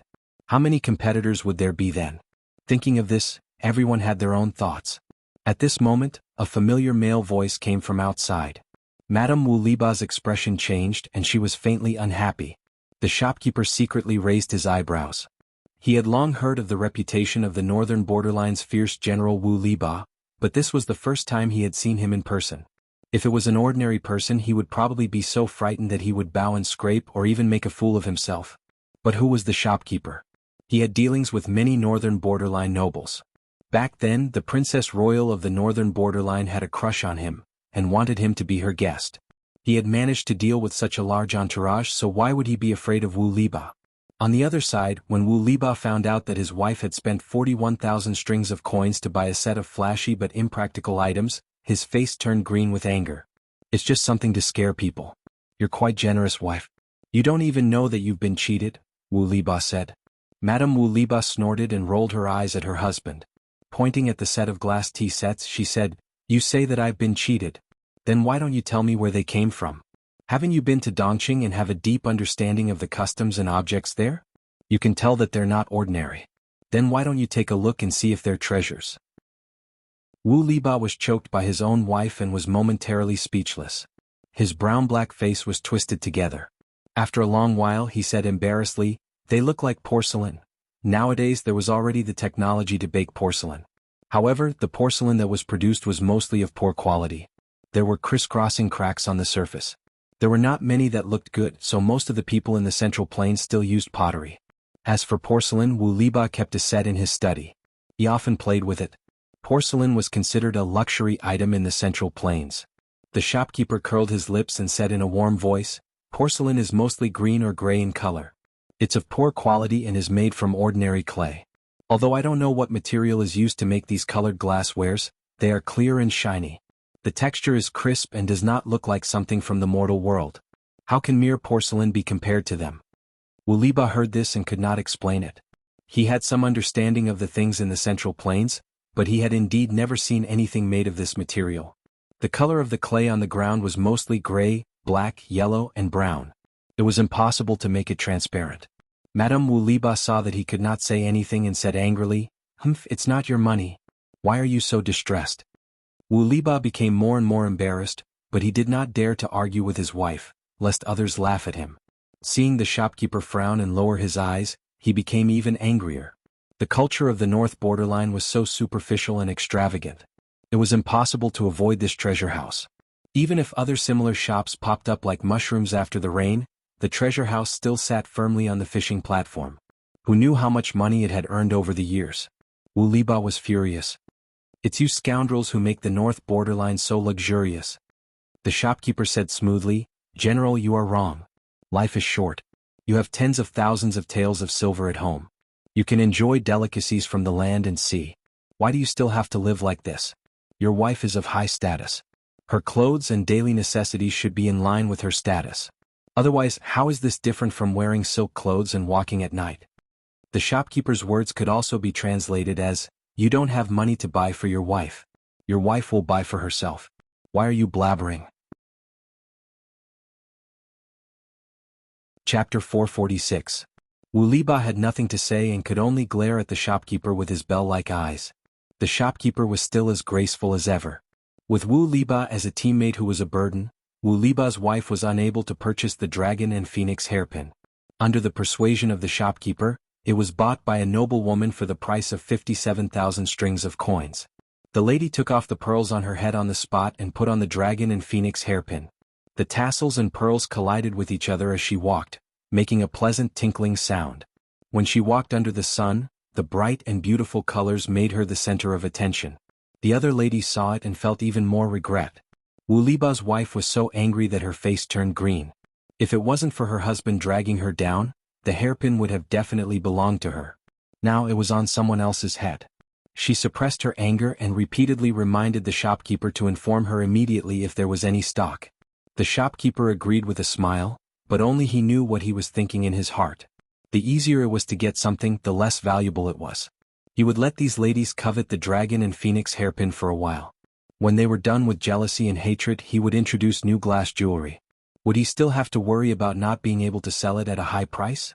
Although the wise ones were an eyesore, they were indeed much smarter than the simple-minded people of the northern borderline. The shopkeeper had lived in the northern borderline for so many years and knew the internal situation of the northern borderline very well. Now that Dongqing was in chaos, if he did not prepare early, he was afraid that he would not be able to stop the northern borderline's cavalry.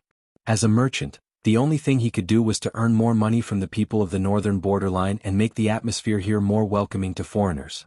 Since ancient times, it was easiest to earn money from women and children. His old boss's words were indeed wise. The northern borderline had no shortage of gold and silver. Such a large transaction could not be done with scattered copper coins. Naturally, it had to be converted into gold, silver, and jewelry.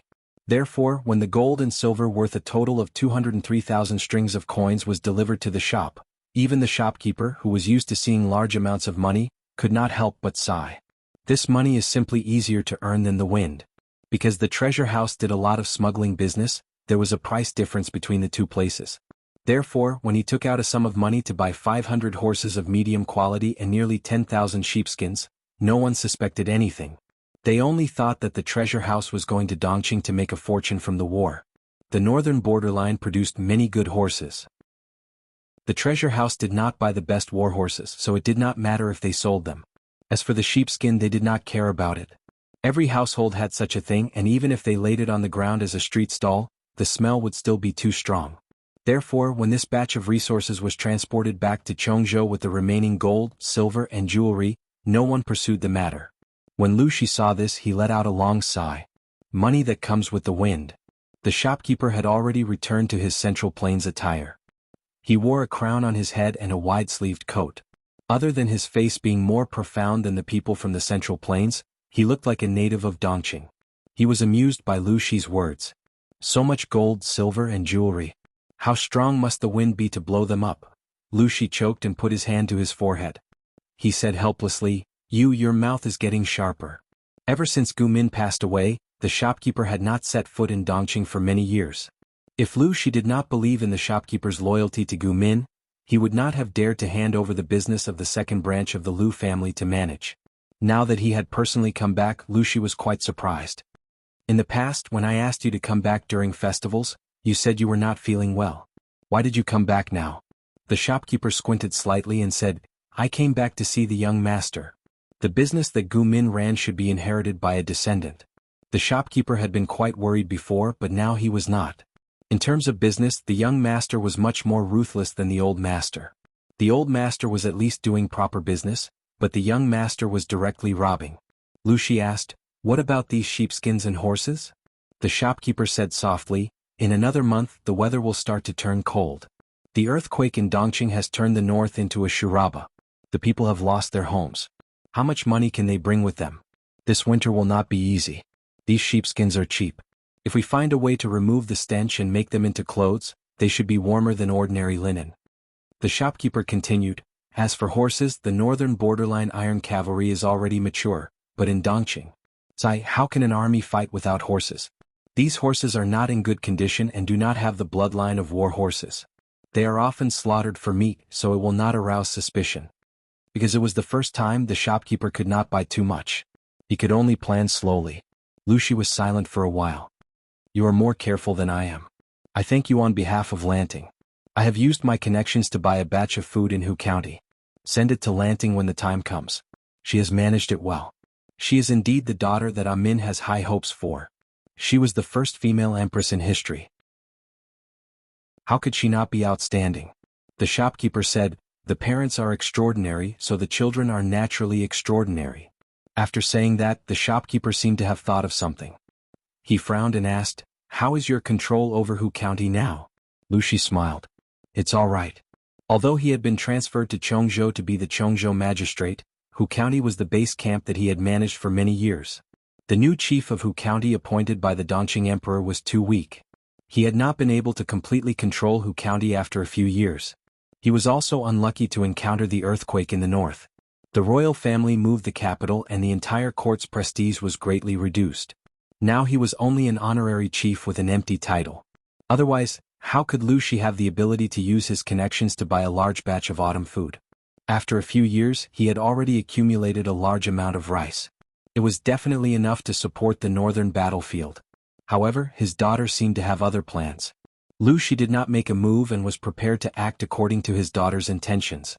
Lu Shi asked the shopkeeper to bring 200,000 dawn of food first. He also sent 5,000 infantrymen and 2,000 cavalry archers to escort them. The north was in chaos now. The Red Lotus group and the Tsingyi army were fighting fiercely. If they were not careful along the way, they might lose everything. In the blink of an eye, it was the middle of September. The heat of summer gradually subsided. The people of Xiangyang district changed into cool autumn clothes. Feng Jin's Changxing was already 5 months old.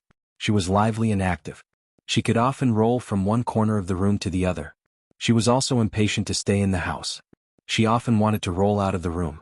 When the maidservants wanted to carry her, she would make a squeaking sound and slap their hands. If they carried her stubbornly, her crying voice could be heard far away. She still cried without tears. Over time, Feng Jin and his wife also let the child be. However, they never expected that the older the child, the more willful her temperament became. For example, today she especially clung to Feng Jin. She hugged his sleeves and refused to let go. She tried her best to crawl into his sleeves. Jingxian carried Changxing away. If I don't go to the government office, Lanting will mock me again. Changxing probably understood the meaning of Feng Jin's words. She held her mouth and silently wept. Tears fell one by one. She did not cry or howl. She looked at Feng Jin silently and cried silently. After a while she became a tearful person. Wei Jingxian's heart ached. She really could not bear to see her child cry. She could only say dotingly, "Should we hide Changxing and bring her over?" Chapter 447. Then you coax her. If Changxing's eyes get hurt from crying, won't you feel bad? Wei Jingxian put a big label on Feng Jin. Feng Jin was speechless. He looked down at his daughter who was grabbing his sleeve and refused to let go. Feng Jin shook his head helplessly. I really owed you and your daughter in my previous life. Therefore, Feng Jin's posture when he went to the government office today was a little strange. The people below did not dare to ask. At most they looked at him strangely. Feng Jin went to the government office shamelessly. Because it was still early, he quietly went to his seat, pulled a cushion over, and hid the lump of fat sleeve under the low table. However, Changxing's temper was hard to understand.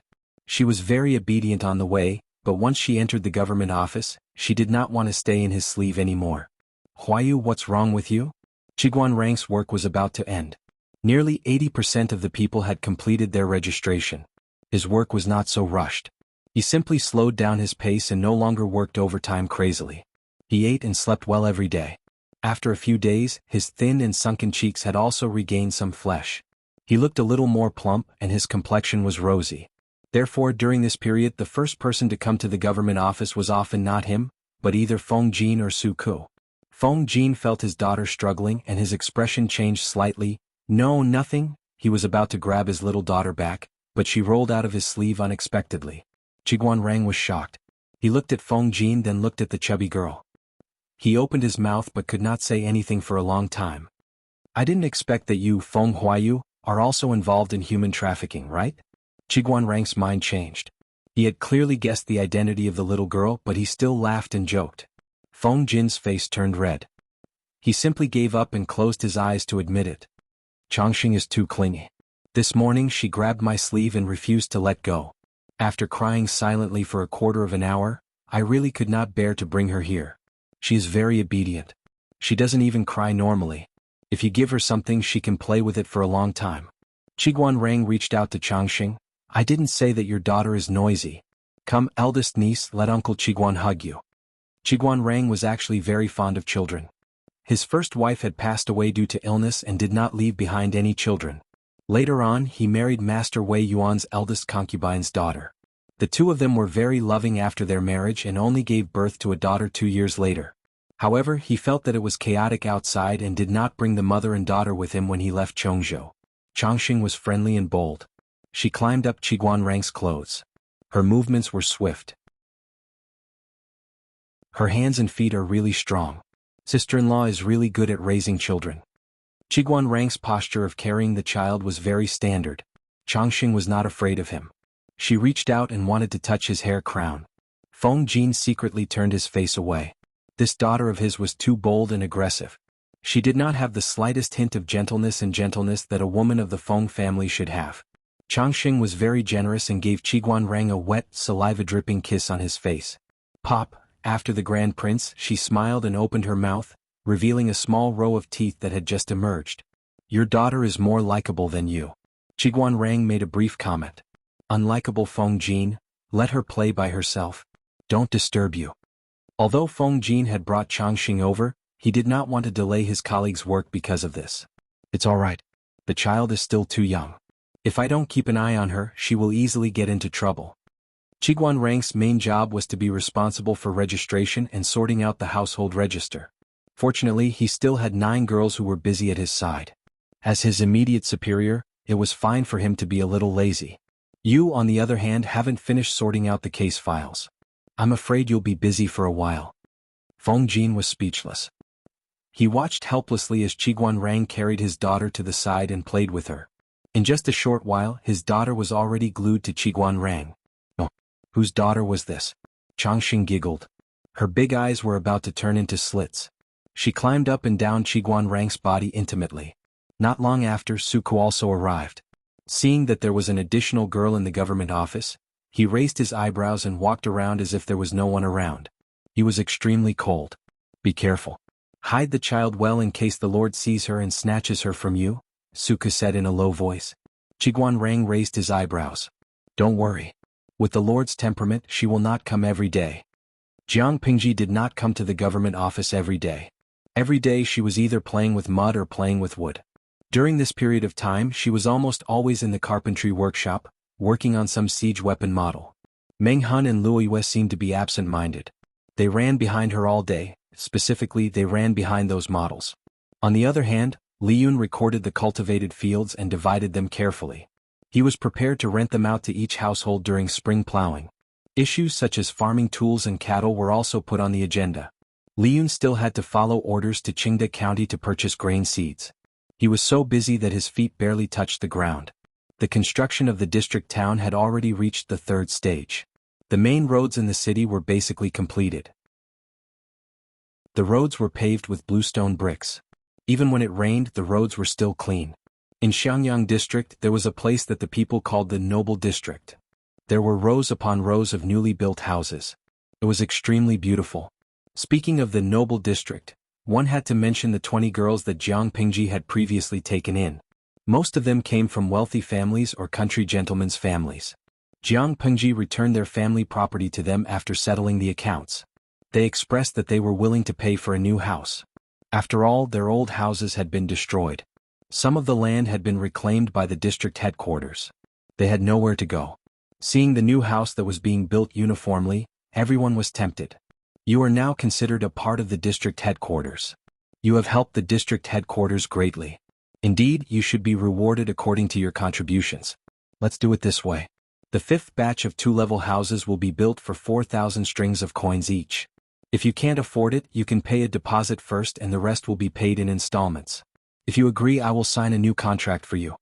Faced with the requests of the girls, Jiang Pingji thought for a while and came up with a compromise. Do you have any thoughts of entering the district headquarters to work? You can choose to pay with grain or money of equivalent value. They could still manage the manpower they had now, but when their territory expanded in the future, they would probably go crazy with work. Taking advantage of the buffer time, they should first train a group of people. If they needed more people in the future, they could directly send them over. Just thinking about it made them happy. The girls listened to Jiang Pingji's suggestion and opened their eyes wide in surprise. During this period of time working in the district headquarters, the hard work had diverted their attention. It had more or less soothed the hurt they had suffered from the Tsingyi army. Although it was very tiring, the girls quite liked the feeling of working on their own. It was much more fulfilling than staying in the backyard. Hearing that they could receive a monthly salary, they were even more tempted. Some of them agreed on the spot. Others also agreed after some hesitation. Without Jiang Pingji they would have long been tortured to death by the Tsingyi army. Even if they did not die, their family property would have fallen into the hands of other clansmen.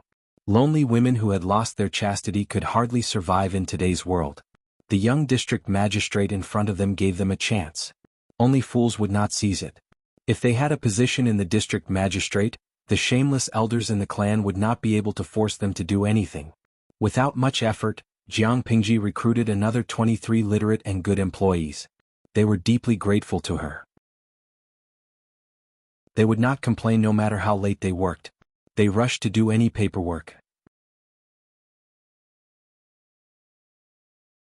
Chapter 448. The maids in the residence always treated Changxing carefully. Of course she did not like maids. Qiguanrang did not think that children were delicate. Not only would he pat her but to urge her to crawl forward, but he would also tempt her with brightly colored things. Therefore Changxing liked to play with Qiguanrang. He was a good playmate. She crawled quickly with her hands and feet, giggling non-stop. Sparkling saliva hung from the corner of her mouth, and her smile was very bright. TSK, she looks like you and sister-in-law, but this character. How do I put it, they are not alike at all. Qiguanrang could not imagine Feng Jin crawling while giggling. The key was that this little girl had a bad temper. It was okay to tease her occasionally, but if she got angry she would argue with you directly. She was willful and overbearing. Feng Jin buried his head in the files. His daughter was playing happily with Qiguanrang, which made him feel sour and pitiful. She is just a child who doesn't know anything. What character can you see? Feng Jin said as he put the organized files in the designated position. Then he took out another scroll and slowly spread it on the table. He glanced at Qiguanrang from the corner of his eyes. This guy was holding his glass and waving it in front of Changxing. Then he led the little girl to crawl from the north side of the government office to the south side. His daughter was still giggling and crawling over. The entire mats of the government hall were wiped by her petite body. Who said that? Don't old people say that 3 years old can tell one's age? There is not much difference between 3 years old and 3 months old. Anyway, your daughter's character is not gentle and virtuous. Qiguanrang usually liked to keep a straight face, and even looked at people with dark eyes. However, when he played with Changxing he showed some gentleness and pampering. This was seen by an acquaintance. How could he not find it rare? Feng Jin almost broke the brush in his hand. What did he mean by his daughter's character was not gentle and virtuous? Which woman of the Feng family was not educated, gentle, virtuous, intelligent, and beautiful? Qiguanrang did not tease Changxing anymore. He let her grab his sleeve and climb on top of him, wiping his sleeve with her saliva. Come, you must be tired. Let uncle hug you and rest. He did not mind the dirt. He picked up the giggling Changxing and found a comfortable position for her. He said nonchalantly, in today's world it's not wrong for a woman to be stronger. Do you still remember reading the 4 self-accomplishment classics for women? That's what they look like when they're too gentle and virtuous. Feng Jin was taken aback. He was rendered speechless by Qiguanrang's words. I hope that my daughter can be as active and lively as Changxing. When she grows up, I'll hire a martial arts teacher for her. Who knew when the world would calm down? The daughter that he had raised with his own hands was the apple of his eye. He could not bear to hurt her at all. For example, Huayu, when Changxing was bothering you, didn't you still secretly bring her in your sleeve? However, when a woman grows up, she has to get married and have children. This is the way of reproduction as well as the natural order of things. As a father, how many years could he accompany her? Children should walk their own paths in the future. If they were stronger and braver, they would get hurt less in the future. Don't you agree, little Changxing? Changxing did not understand these words, but she knew that Qiguanrang was talking to her, so she giggled. Feng Jin was silent for a long time. After a while he said, Isn't it still early? 16 years at most. Qiguanrang's face was sullen. He pursed his lips. How old was sister-in-law when you married her? Feng Jin was suddenly speechless. He was in a terrible mood. He did not know if it was because he felt that his daughter was too short by his side, or because of Qiguanrang's words. Hey Xiaoyu, why aren't you saying anything today? Qiguanrang sat on the ground and teased Changxing. Suka happened to walk past him. Suka sneered. I don't have a daughter. Asking a man who did not even have a daughter to participate in such a sad topic, was he trying to stab his heart? Qiguanrang secretly pursed his lips. Changxing, who was in his arms, giggled and wanted to stand up. Then she pulled his hair crown. Which family's child is this? Jiang Pingji was dressed in a short brown shirt and had a windproof cloak draped over her shoulders. She looked like she had just come out of the carpentry workshop. As soon as she entered the door, she saw Qiguanrang sitting on the ground holding a fair and tender baby. She could not tell that this guy had the potential to be a nanny. Judging by her appearance, she's from Huayu's family? Qiguanrang held Changxing and bowed slightly. My lord, this is Changxing from Huayu's family. Changxing did not care who came. She grabbed his hair crown and did not let go. She screamed and prepared to exert force. After a while, a pair of strong, lean hands grabbed her under her armpits and lifted her up. But she was still holding on to the man's hair, and her two chubby paws refused to let go. They were in a silent stalemate. Qiguanrang reluctantly took off the hair crown and stuffed it into his sleeve. She would not be able to grab it this way. It's quite heavy. Jiang Pingji held the child in her arms and weighed him. He was much heavier than other children of the same age. Feng Jin's face darkened. Changxing, don't mess with the lord. Come to daddy. If Changxing messed with Qiguanrang, he could still remain calm. If she messed with Jiang Pingji, it would not do according to the hierarchy. Don't be so serious. Changxing and I are quite fated. I was the one who named her. Jiang Pingji teased Changxing and pinched her bones. She was indeed a very strong baby. Feng Jin looked at her nervously for a while. When he saw that Changxing did not cry, he slowly felt relieved. Jiang Pingji pinched Changxing's chubby face. Looking at this girl, I feel that there will be a joyous occasion today. Qiguanrang smiled and said, that's strange. This child was very noisy and lively before. Why is she so obedient when she's with the Lord? Jiang Pingji was not surprised. There was a slight smile on her face. It's normal. Children are very sensitive to auras. A child's perception of auras was incomparable to an adult's. Changxing dared to mess with Qiguanrang, but she did not dare to mess with Jiang Pingji. This was the survival instinct that small animals were born with. Tian Zizai Xiuxian, streamer, was this child born in the earthquake? Ren Xiandao, wow, Xiaobei looks so cute. She's chubby and has nice facial features. Daily Huangbu Kingsin, look at who Changxing's parents are. The parents have good genes, so the child can't be too bad. Jiang Pingji was distracted as she glanced at the bullet screen. Her cheeks were flushed with a milky fragrance. Pop, Jiang Pingji turned her head to look. Little Changxing was giggling. Her adorable appearance had captured a large number of fans. Naughty. Jiang Pingji gently tapped the tip of her nose. Changxing did not understand. She hugged her finger and wanted to stuff it into her mouth. Ah woo, Jiang Pingji's fingertips touched her teeth. She wanted to pull her finger out. At that moment, heavy footsteps came from outside. Meng Hun knelt outside the door and panted. My lord, there are nearly 20,000 troops and horses 20 miles outside the city. Their intentions are unknown.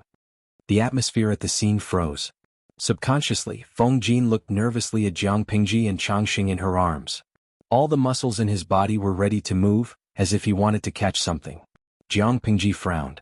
She lowered her head and gently pulled her finger out. She kissed the little girl's forehead in a comforting manner. Chapter 449. A child's perception of the surrounding aura was the most acute. Changxing's watery eyes were wide open, not understanding what was happening. Jiang Pingji stroked Changxing's fluffy hair and said softly, Huayu, don't be so nervous. Don't scare Changxing. Feng Jin secretly heaved a sigh of relief, but he didn't know whether to laugh or cry. How could he not be worried? When Changxing was just born, she coincidentally encountered the earthquake in Dongqing. Now that she had just met the Lord, an unknown army of 20,000 men and horses arrived outside the city. Although Xiangyang district was not considered to be in a bad state now and all kinds of defensive equipment were prepared, a disaster of war was never a good thing. He was really afraid that his daughter would be misunderstood. How could he not be worried? It might not be a bad thing. Let's go and take a look first. She teased Changxing to make sure that she did not scare the little girl, then she returned Changxing to Feng Jin. Jiang Pingji casually pulled the cloak that was placed at the side, unfolded it and neatly put it on. Let's go. Feng Jin pursed his lips and stood on the spot. His gaze was complicated. Qiguanrang was slightly slower. He whispered to him, My lord is not a reckless and brainless person. I know. After all, we've known each other for many years. Lanting is trustworthy. Feng Jin also lowered his voice and used his wide sleeves to cover Changxing. To be honest, when Meng Hun came over to report the news, he really felt that he was about to stop breathing. He was afraid that Jiang Pingji could not suppress her emotions and Changxing in her arms would be the one to suffer. Feng Jin did not dare to imagine.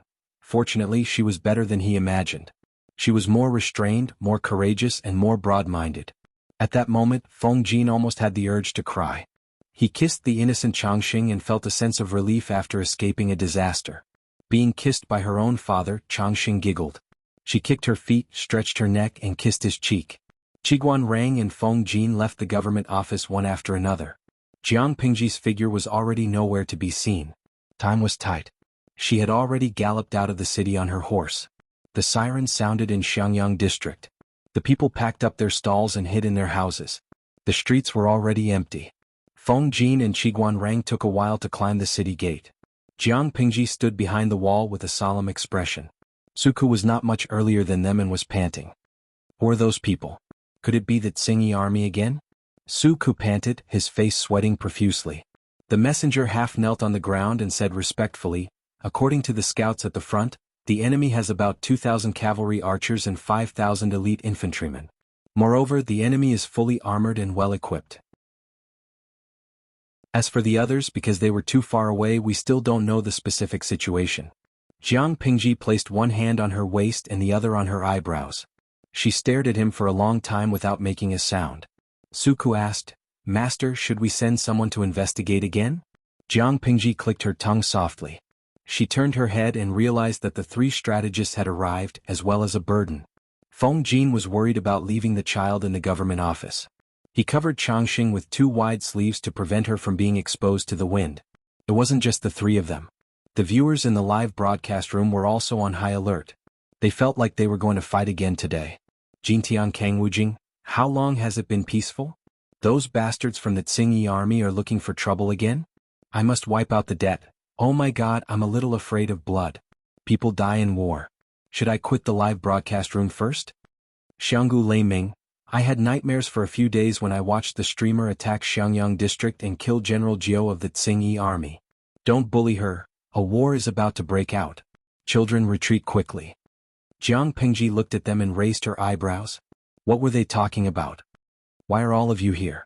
And Huayu, the wind is strong on the city wall. Aren't you afraid that Changxing will catch a cold? Her father was so broad-minded. It was definitely the credit of his virtuous wife, Jingxian, that Changxing could be raised to be so fair and plump. Master. Feng Jin understood Jiang Pingji. Her expression didn't have the sternness before the war at all. Instead, she looked relaxed, which was strange. I don't know where the troops are from, but they shouldn't be coming for us. The alarm is temporarily cancelled. Jiang Pingji had fought in wars for many years in her previous life. Her battle experience was richer than the few beside her. Her mental brain domain had basically recovered. She was extremely sensitive to qi. Naturally, she could see that there was no murderous aura on the troops' horses. If they had come to attack Xiangyang district, their murderous aura would have soared to the sky. You're still too young. She clicked her tongue. Send someone down to ask him why he's here. Lao Siji Lianming, as expected, I should have trusted the streamer. Her expression was normal, so she was definitely fine. Jin Tianfanfa Phyla, I was scared to death. I felt like my heart was in my throat. Even though the host was in another dimension, they didn't like killing. It was best to avoid a confrontation. When 2 soldiers fight, they don't kill the envoys. Just ask them why they're here. They won't kill anyone. Jiang Pingji spoke calmly. Her expression was calm. Her dark eyes were filled with inspiring absolute confidence. Although, I think this is nonsense. War is war. Death is death. What's the use of so many superficial etiquettes? Jiang Pingji clicked her tongue. She despised the so-called rules of the battlefield. In her world, if one was in a bad mood, they would start a war. Who would inform the enemy before a sneak attack? The 3 of them didn't know whether to laugh or cry. At that moment, Changxing, who had been quiet all along, giggled. Feng Jin's face darkened. The wind on the city wall was too strong. It blew up Feng Jin's sleeves and tickled her. Jiang Pingji simply took off her cloak and folded it to cover Feng Jin's shoulders. It covered Changxing, who was in his arms. Thank you, my lord. Jiang Pingji glanced at him. You talk too much nonsense. The wait was long. After a long time, the person she sent out returned. At the same time, he brought along a man who was about 40 years old. His sideburns were a little gray. He looked clean and upright. His facial features were more defined than the men from the Central Plains. His eyes were not pure black. Instead they were a light brown. The man stopped 10 steps away. He looked Jiang Pingji up and down. Tears were brewing in his eyes. As if he had confirmed something, the man folded his sleeves and bowed. Your servant, Gu Xin, pays his respects to the young master. At that moment, not only were Feng Jin and the others dumbfounded, but the audience in the streaming room was speechless. Even Jiang Pingji was stunned. What was going on? Jiang Pingji said, Old sir, let's talk things out. What are you doing? Although she said that, she had some guesses in her heart. The man called himself Gu Xin and called her young master. Could he be the old man who used to serve her mother? When she thought of the large army of nearly 20,000 people outside the city, her heart skipped a beat. Intense joy surged in her heart.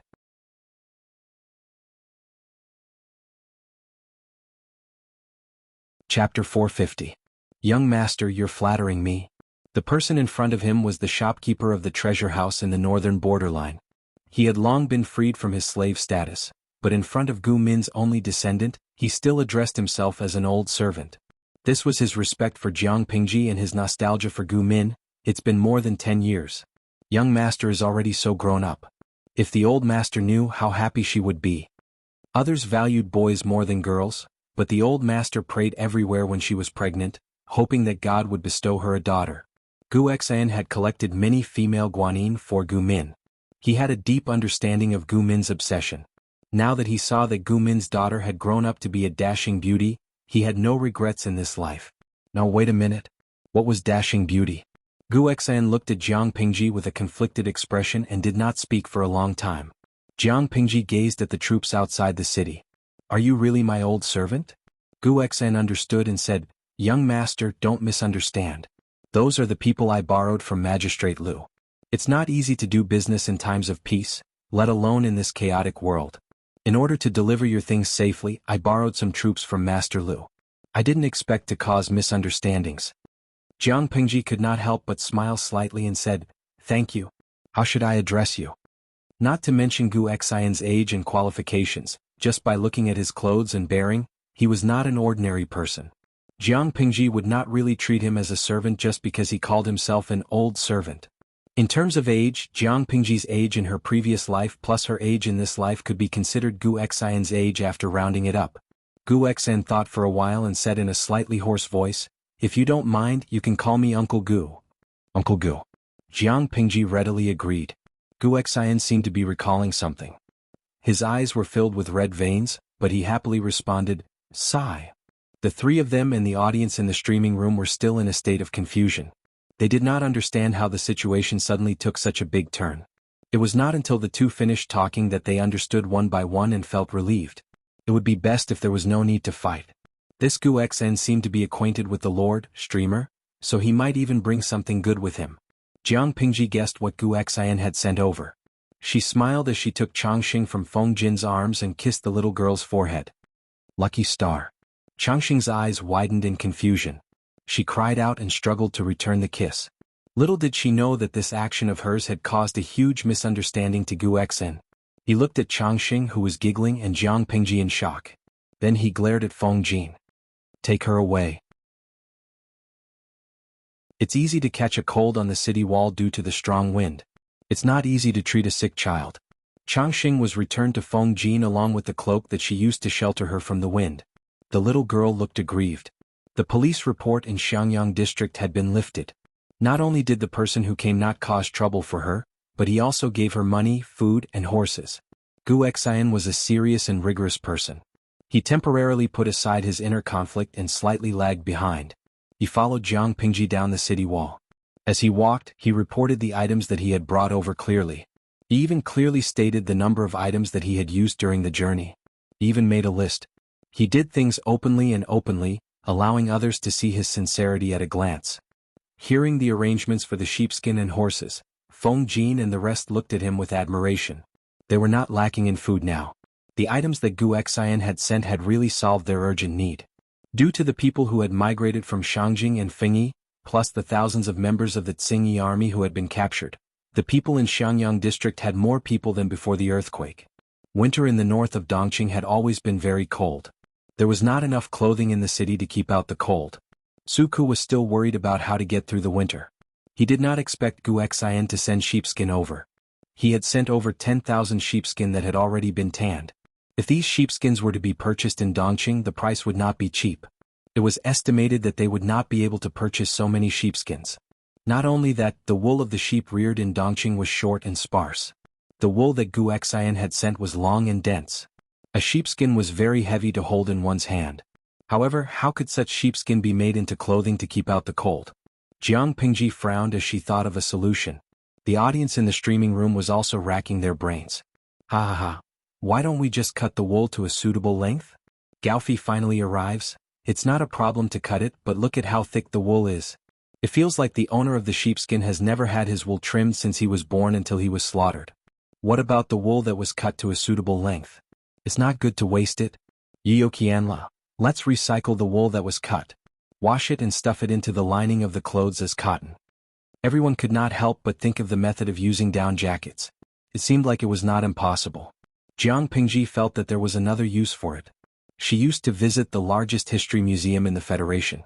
She once saw a type of clothing called sweater. It was a scarf made of thread. According to the introduction at that time, there seemed to be wool in it, she just did not know how to turn the wool into thread and weave it. If there was no audience in the streaming room, Jiang Pingji would probably have to experiment for a while. If the experiment failed, she could only ask someone to wash the wool, comb it, and then sew it into the lining of the clothes to keep warm. But now that there was an audience, she only needed to ask. Everyone would work together to think of a solution. Thus, Jiang Pingji asked about the sweater and the scarf. She was a little worried. What if these things did not exist in the era of the streaming room? In the end, not only did the audience in the streaming room know about it, but they also sent a wave of flowers to Jiang Pingji. Tian Zhang Duanging, bring a small stool here and watch the streamer knit and knit. Haha, the scene is so beautiful. Hao Xiang faking death. I think Feng Jin and the rest are really going crazy. Streamer, can you have some pity on them? When they work overtime, the streamer plays with mud. When they continue to work overtime, the streamer plays with wood. When they work overtime and are about to collapse, the streamer goes to knit and knit.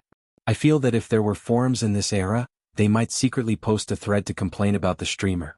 I have even thought of the topic. 818 The Jiang Bapi who does not do proper work, doesn't pay and has a bad character. Shanxian Xiaoxiang, haha, what the hell is Jiang Bapi? I laugh so hard that my stomach hurts. Wuxian Kachao, don't you make it? It's the nickname given to the streamer's fan club by the young Feng Jin. Back then, the name of the streamer's fan club was Goddess, Her Majesty, and other lofty titles. However, ever since Jiang Pingji conquered Xiangyang district, the entire image changed. Jiang Pingji brainlessly squeezed Feng Jin and the rest of their labor and made them work overtime. After a few months without paying them, the official nickname of her fan club became Jiang Bapi. Chapter 451. She seriously asked the audience in the streaming room for advice. Although they laughed, they were still very enthusiastic. It didn't take long for Jiang Pingji to get a lot of text tutorials. Not only was there hand spinning teaching you to weave wool into yarn, but there was also 100 ways to knit wool. It was easy to say but difficult to do. There were many details involved and the audience in the streaming room couldn't answer them. Jiang Pingji could only try according to the text guide or ask Gu Xin. The other party was also shocked by her imagination. Who would think of spinning wool into yarn and then using the yarn to make warm clothes? Although her imagination was a little strange, Gu Xian gave it a positive answer after thinking about it seriously. Wool was definitely warm. If her imagination came true, it might open up a new industry. He had a hunch that there must be a huge business opportunity in it. Jiang Pingji was definitely a person of action. Since she had an idea, she naturally had to put it into action. Go and recruit some skilled and experienced embroidery maids. They will be paid daily and their meals will be provided. Jiang Pingji had money now, which was reflected in the fact that she could give daily wages to the temporary workers she recruited. As soon as the news was sent out, many women came to apply for the job. Building houses, repairing roads, and reclaiming wasteland urgently required a lot of manpower, and it didn't matter if they were men or women. Many men and healthy women worked hard every day in order to earn money and support their families. However, this job required physical strength, which was only suitable for healthy young men and women. There were also some elderly women or women who were not in good health who could not go out to work, so they were a burden to their families. Now that they heard that the county government was looking for skilled and experienced embroidery maids who could provide 3 meals a day and a generous salary, these elderly women also eagerly came to apply for the job. Jiang Pingji didn't recruit too many at first. She only chose 50 honest female workers. Shearing, washing, removing fat, soaking, drying, the first few steps were done step by step according to the tutorial. It wasn't difficult. The female workers were puzzled. This had nothing to do with their skills, but Jiang Pingji provided their meals and paid them 40 cents a day. They didn't say much. After finishing these tasks, Jiang Pingji worked hard in the blacksmith shop for 2 days and made a few wool brushes. Gu Xian looked at his little boss going up and down, and suddenly had the illusion that time had turned back, that his old boss was still alive. Recalling the past, in order to start a paper mill, his old employer had also neglected sleep and food like this. The combed wool was spun into a long thread with a mallet, and then the strands were combined to increase tenacity. Jiang Pingji's hands-on ability was not bad, and the wool she made was also decent. Needless to say, the female workers who worked hard seemed to have a certain degree of obsessive-compulsive disorder. They had to make the wool to be of equal thickness. After experimenting for a while, they had basically gotten used to it. With 50 people working together, the efficiency had greatly increased. In just a few days he had accumulated hundreds of wool balls. When the female workers heard that the district magistrate wanted to weave clothes with the fur balls, they muttered to themselves while Jiang Pingji was not around. My goodness, how are we going to make clothes with such thick embroidery threads? Could it be used to repair it? A female worker giggled and sat on a small stool, her hands skillfully brushing the wool. A thread is thicker than the holes on the clothes. How do you sew it? Someone else said, who knows? Don't be fooled by our district magistrate's young age, he has a lot of ideas in his mind. Since he paid for people to work for him, he must have his reasons. If you are so curious, go ask the district magistrate yourself. Why are you staying here and talking so much? Which noble likes a talkative servant? If you don't want to do this job, there are plenty of people who want to do it. The female worker felt a little guilty. It's just a private conversation. It won't reach the district magistrate's ears. What was Jiang Pingji doing at that moment? She was studying all kinds of knitting patterns and reporting to the government office every day. When Feng Jin and the others looked up, they could see her competing with 2 wooden needles and a ball of wool. They could not help but secretly facepalm. This kind of lord was really doomed. She was holding 2 long wooden needles in her hands, and on the table in front of her was a bamboo booklet with densely written words. She looked serious and serious. However, if someone could see the bullet screen in the streaming room, they would probably not think so. Chiwe boh. Haha, trash streamer, finally there is something you don't know. Jojo ma chuanzi, #rubbing face. Streamer, why are you so stubborn? Just throw the booklet to the female workers and let them study it. There are specializations in this field. Knitting is a science and an art. Although it is quite simple, it really requires a little talent. I watched you knit for more than 2 hours. I can't wait to climb into the screen and hold your hands to teach you how to knit step by step. Really, they would rather see Jiang Pingji play with mud.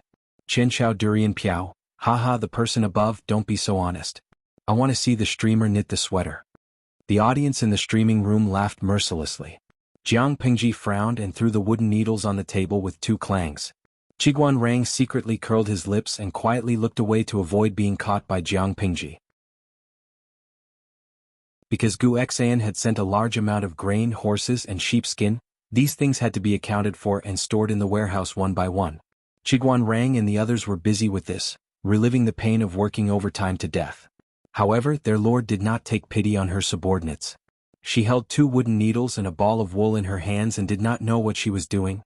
Once she reached a bottleneck, she would throw a tantrum and throw things. It was infuriating to compare oneself to others. Otherwise, why did he have to work overtime when she was the lord? At that moment, Li Yun, who had gone to the neighboring Qingde County to purchase fine breeds, returned. He was still wearing a slightly worn-out brown short shirt, revealing his muscular arms. Both of his feet were washed clean. His trousers were pulled up to his knees, revealing his strong and explosive calves. Li Yun's appearance diverted the attention of a portion of the fans. Jiang Pingji glanced at Li Yun, then looked at the wooden needles and wool on the table. Without waiting for Li Yun to bow, she waved at him. Han Mei, come here. I have an important task for you. Can you complete it successfully? Suddenly, the 3 of them and the audience in the streaming room had an ominous premonition. Wait a minute, Qiguan Rang widened his eyes in astonishment. He watched helplessly as Li Yun revealed a naive and passionate smile. I will do my best to complete the task entrusted to me by my lord. Jiang Pingji nodded her head, her expression solemn as if what she had to say was very important. It will be the autumn harvest in a month's time. The weather is getting colder by the day. What's worrying is that the people in the district have yet to prepare their winter clothing. In order for the people to wear warm clothing, I happen to find a knitting technique. However, my hands are not nimble and I have yet to study it thoroughly. In addition, there are other things that I have to attend to, so I am unable to attend to them. Take a good look at it and study it. If this technique can be reproduced, I don't know how many people will benefit from it. You must treat it seriously so that you do not disappoint the people's high hopes. The three of them were speechless. Chapter 452. Li Yun was wondering what it was about, but when he heard that it was to help the people get through the winter, it was a matter of great importance. His heart warmed up and he immediately agreed. Looking at his expression, no one doubted that if he was asked to issue a military order, he might really do it. Dalaodo Duoya, damn. Trash streamer. Kufugwo, you asked Li Yun to farm before and now you want him to knit a sweater. That's enough of you. Let Wahuanqing go. Trash streamer +1, let go of that guy, let me do it. Hehehehe, trash streamer +2, don't run after work if you have the guts. Let's go to the rooftop and learn from each other. Doesn't the streamer's conscience hurt to bully the innocent Li Yun? How did you come up with the idea of asking Li Yun to knit a sweater while holding a gun with both hands? Jiang Pingji was indifferent to the attacks, and she even shamelessly posted a bullet screen. Streamer V, I'm doing more work for the capable, how am I bullying him? Then, the bullet screen was filled with a stream of ba, clearly expressing their disdain and despise for Jiang Pingji. It was proven that Li Yun's hands-on ability was much stronger than Jiang Pingji's. He carefully looked at the most basic knitting pattern, then he hugged the ball of wool and studied it for a long time. At first, he was stuttering, but after he became familiar with it, he knitted it neatly. After a while, he knitted a small section which was about the length of a pinky finger. This is amazing, so it can be done this way. Li Yun looked at the crisscrossed wool thread in surprise. His interest was piqued, and he hurriedly studied other slightly more complicated patterns. If I knit them together, it will be soft and thick, and it will feel warmer than 10 layers of linen. This time it was Jiang Pingji's turn to be speechless. Feng Jin and the others curiously went forward and pinched it with their fingers. It was indeed very soft and thick, but they did not know how warm it was. But, based on this knitting speed, I don't know how long it will take to make a shirt. The efficiency was too slow. Feng Jin was a little annoyed.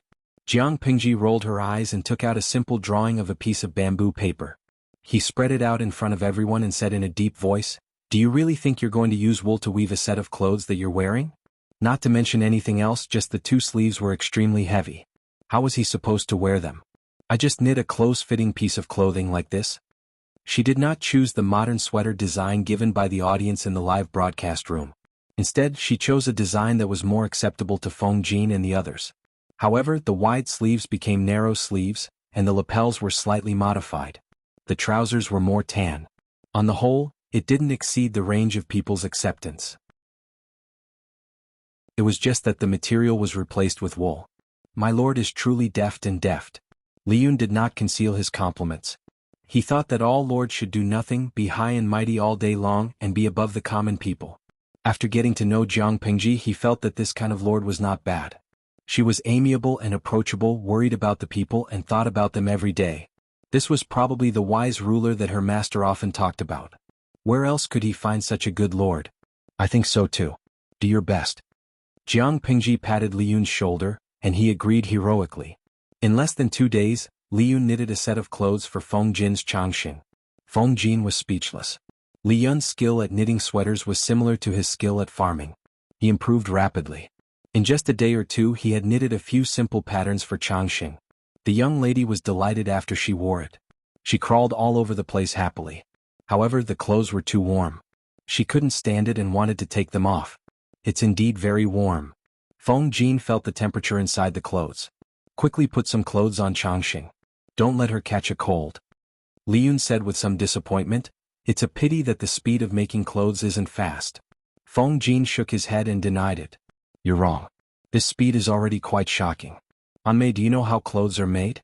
From the silk spun by silkworms to weave into cloth, and then the cloth into clothes, Who knows how many processes and manpower are involved in the process. Even the sackcloth worn by the common people also costs a lot. This kind of woolen clothes can be said to be made very quickly. Liyun understood what Feng Jin meant, and his face revealed a joyful expression. They could raise sheep that grew wool quickly. The sheared wool could be made into wool and then knitted into sweaters. The time taken was much shorter than cloth. Although this kind of thick clothes could only be worn during the cold season, weren't the people lacking clothes that could keep them warm? Ordinary sackcloth couldn't keep them warm. The weather in the north of Dongqing was extremely cold. How many people died from the cold? If this kind of woolen clothes could be popularized, how many people could be saved in one winter? The more he thought about it, the more excited Liyun became. My lord is really a very kind person. He tried hard to suppress the excitement on his face and clenched his fists tightly. Feng Jin laughed in his heart. He didn't deny his lord's talent, but to say that she was a very kind person? He had reservations about this description. Liyun in front of him was also an interesting person. His lord tricked him like this, but he could still find something to entertain himself. It was the standard case of being sold and still foolishly giving money to the seller. After Feng Jin's guidance, Liyun was even more motivated. He almost spent the whole night researching. Every day he mastered one or two patterns and taught them to the female workers. The female workers were also very good at learning. Another advantage of the sweater was that it could be knitted into several parts. As long as the number of stitches was controlled and the parts were knitted, they could be pieced together to form a complete sweater. Gu Xian stayed in Xiangyang district for half a month. There were 3 sets of ready-made clothes in front of him. Just touching them made him feel warm. If he were to dye the wool, he would be able to come up with more patterns. Gu Xian was a businessman. He quickly thought of the key point. However, this business couldn't be popularized outside of Xiangyang district. It couldn't be brought to the northern borderline. Don't worry, young master. I will think of a way to buy more sheepskin and send someone to send it over. Herding was prevalent in the northern borderline. Every household had a mountain of wool. They didn't know how to deal with it. Some people even used the sheepskin as fuel. If they bought it in bulk, it wouldn't cost much. If it was left in the northern borderline, it was just waste. If it was transported to Xiangyang district, it could be processed into various kinds of wool products to keep warm in winter. Who knew how many people could be saved? When Gu Xian thought of this, his impression of Jiang Pingji rose by several levels. Then I'll have to trouble Uncle Gu. Jiang Pingji didn't stand on ceremony. After this winter, she planned to mobilize her troops to Fengyi County after the spring plowing. She had been unhappy with the Tsingyi army there for a long time. It was time to expand her territory. Oh yes, when Uncle Gu returns, can you do me a favor and pass something to my father? Jiang Pingji left the knitting work to Liyun. She finished developing a portion of the siege weapons. She had nothing to do for the rest of the time. She might as well follow the wishes of the live streaming room's viewers and work on food for the winter. Chapter 453. What's the best thing to eat at a winter gathering? Many viewers had their own opinions on this question, but most of the answers were hot pot and barbecue. Tian Wuging, streamer, don't be careless and let the ancient people see the charm of modern hot pot. Jiang Pingji raised her eyebrows and searched Lu Shi's memory. She poured cold water on the viewer. Host V, if the hot pot you're talking about is warming the cauldron, I think it's better for you to give up on this idea. Many viewers were confused. They didn't understand what Jiang Pingji meant. Some viewers went to search on Baidu and found out that the so-called warming the cauldron was actually the ancient version of hot pot. It could be traced back to the Shang and Zhou dynasties, but there weren't complicated soup bases and seasonings in ancient times, so the hot pot wasn't tasty enough. Although the streamer's space and their history were different, some historical developments still had similarities. Hashibazeo, hashtag rested my chin. I'm so depressed. I thought I could conquer the taste buds of the ancient people with hot pot. Jiang Pingji smiled and sent a bullet screen. Host V, you can teach me how to make soup bases and sauces. I can conquer their taste buds just the same. The shopping center attached to the system was rubbish. There were pitifully few items on sale. It sold almost everything that was cheap. Jiang Pingji searched the shopping center and found many cheap seasonings such as salt, sugar, MSG, and white vinegar. There were also single plants that could be used as seasonings when dried, such as pepper, dried ginger, chili, anise. She confirmed with the audience that these were cheap. However, some of them grew in barbarian lands or other continents and hadn't entered the Central Plains yet. Given the different situations in the two worlds, they didn't dare to be too confident. Anyway, they could be used as seasonings. Jiang Pengji clicked her tongue and said in her heart, "It's rare that your shopping center can gather so many things." Although it was just a small store, it was still a good thing for her to eat. The system, which was forcibly imprisoned by Jiang Pengji, couldn't help but snort coldly when it heard her complaints. Although it was imprisoned, the system didn't show any signs of nervousness or begging for mercy. Compared to the system, the lifespan of humans was too short. She couldn't live more than 100 years. When she died, could her soul resist the capture of the system? It said coldly, "You humans are really greedy and filthy creatures." After experiencing so many hosts, the system had long seen through the nature of human greed and shamelessness. It could only be said that it was too careless to be defeated by Jiang Pengji this time. This was one of the few times the system had spoken since Jiang Pengji had imprisoned it. Jiang Pengji secretly raised her eyebrows and said frankly, "Selfishness and greed are the unique qualities of intelligent creatures. To some extent, they are the necessary factors to promote the development of civilization. You say that humans are greedy, but why don't you look at yourself? It's as if you're so pure and kind. You're so stupid, yet you blame your enemy for being smart. You're so funny." The system seemed to have been poked in its weak spot. Its voice lost its usual calmness and it said sarcastically, "I gave the host a new life, and when she was alive she could do whatever she wanted. So when she died, wouldn't the things she left behind be my reward? It was just a fair trade. Don't be a whore and still want to maintain a chastity. There is no free lunch in this world." He couldn't suppress the greed in his heart. He didn't work hard, so he wanted to rely on the system to obtain all sorts of things. Fame, looks, wealth, lovers. What? How could a stupid and ordinary person in his previous life be able to live like a star after being reborn? There is a reward for being famous for a lifetime. Jiang Pengji blinked and softly said, "Oh," in her heart. "What you said makes sense, but what does this have to do with me?" The system choked. This really had nothing to do with Jiang Pengji. It was just repressed for a long time and wanted to complain. After a while, it heard Jiang Pengji say, "I don't really agree with what you said. First, a fair trade is based on mutual transparency. Did you tell your host that if she eats something from you, she has to pay with her soul? Second, not everyone wants to be reborn like me. I was so famous in my previous life. Who asked you to come and resurrect me? How shameless. Third, do you dare to touch your own conscience and say that you chose the host only for her soul?" The system did not say anything. Jiang Pengji secretly rolled her eyes. The rookie was a rookie. He didn't have any skills, yet he dared to show off in front of her. If the system was really for the soul, why would it go through so much effort to resurrect the host, let the host exploit her for a lifetime and then harvest her soul? According to Jiang Pengji's guess, the soul was just the last bit of value of the host. The system would not let go of it and squeeze it dry. After all, no matter how small a mosquito was, it was still meat. As for the real benefit, it should be something else, such as popularity points or something else? Jiang Pengji secretly thought in her heart. Unfortunately, she did not have enough clues. The system was playing dead again. TSK. Stupid data, Jiang Pengji muttered to herself. She recorded a few recipes for the soup base and a few methods of making sauces according to the audience in the streaming room. These were not secret recipes. If one were to look them up sincerely, they could be found on the internet. Jiang Pengji was not ungrateful for the help of the audience. Naturally, she felt touched. Wuxia Xiaoxian, something good happened.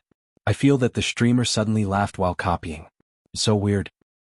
I suddenly thought of a very interesting guy. He obviously has low IQ, but he always provokes me. What do you think this is called? Wu Li Wu Bian, retarded? Smart. Jiang Pengji gave this amazing reply 101 points. She was not afraid that he would become arrogant even if she gave him one more point. She put the soup recipes and the sauces recipes on the stove to dry, then folded them and put them away. I think I can open a warming cauldron shop. Maybe it's a chain. Tumi Dalao? Ha! Streamer, please don't do that. Otherwise, the strategists in your house will cry at Leifeng Tower. The Lord played with mud, wood, and knitting. She was already not engaged in proper work. She opened a hot pot restaurant. TSK. Just thinking about that scene made the audience in the streaming room feel distressed. Why was it so difficult to meet a reliable lord in this day and age? With the soup and sauces recipes for the hot pot, she could also gather all the necessary ingredients. Now, she only lacked the equipment needed for the hot pot and barbecue. Jiang Pengji studied the current warming cauldrons, the yuanyang pots of the audience in the streaming room, and the antique literature that she knew. She made a design overnight and went to the brick kiln to talk to the craftsman for the whole day. Seeing that Jiang Pingji was not coming to the government office again, Feng Jin and the other two did not know whether they should feel lucky or have a headache. If the Lord stayed in the government office, it was most likely that she was not engaged in proper work. Just thinking about it gave them a headache. If the Lord did not stay in the government office, it was most likely that she was not engaged in proper work. Just thinking about it gave them a headache.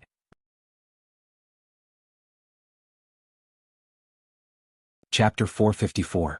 When Gu Xian and his men left, not only did they bring a batch of glass tea sets and jewelry, but they also brought the gifts Jiang Pingji prepared for Lu Shi. The gifts were not precious, but they were thoughtful. For example, there were a few sets of sweaters and trousers to keep out the cold, a set of multi-purpose hot pot equipment, a set of equipment for barbecuing and roasting meat, and the soup and sauce recipes that she copied. When Gu Xian saw these things, his expression became a little strange. If it weren't for the chaotic times, the young master would have become a merchant even more powerful than the old master.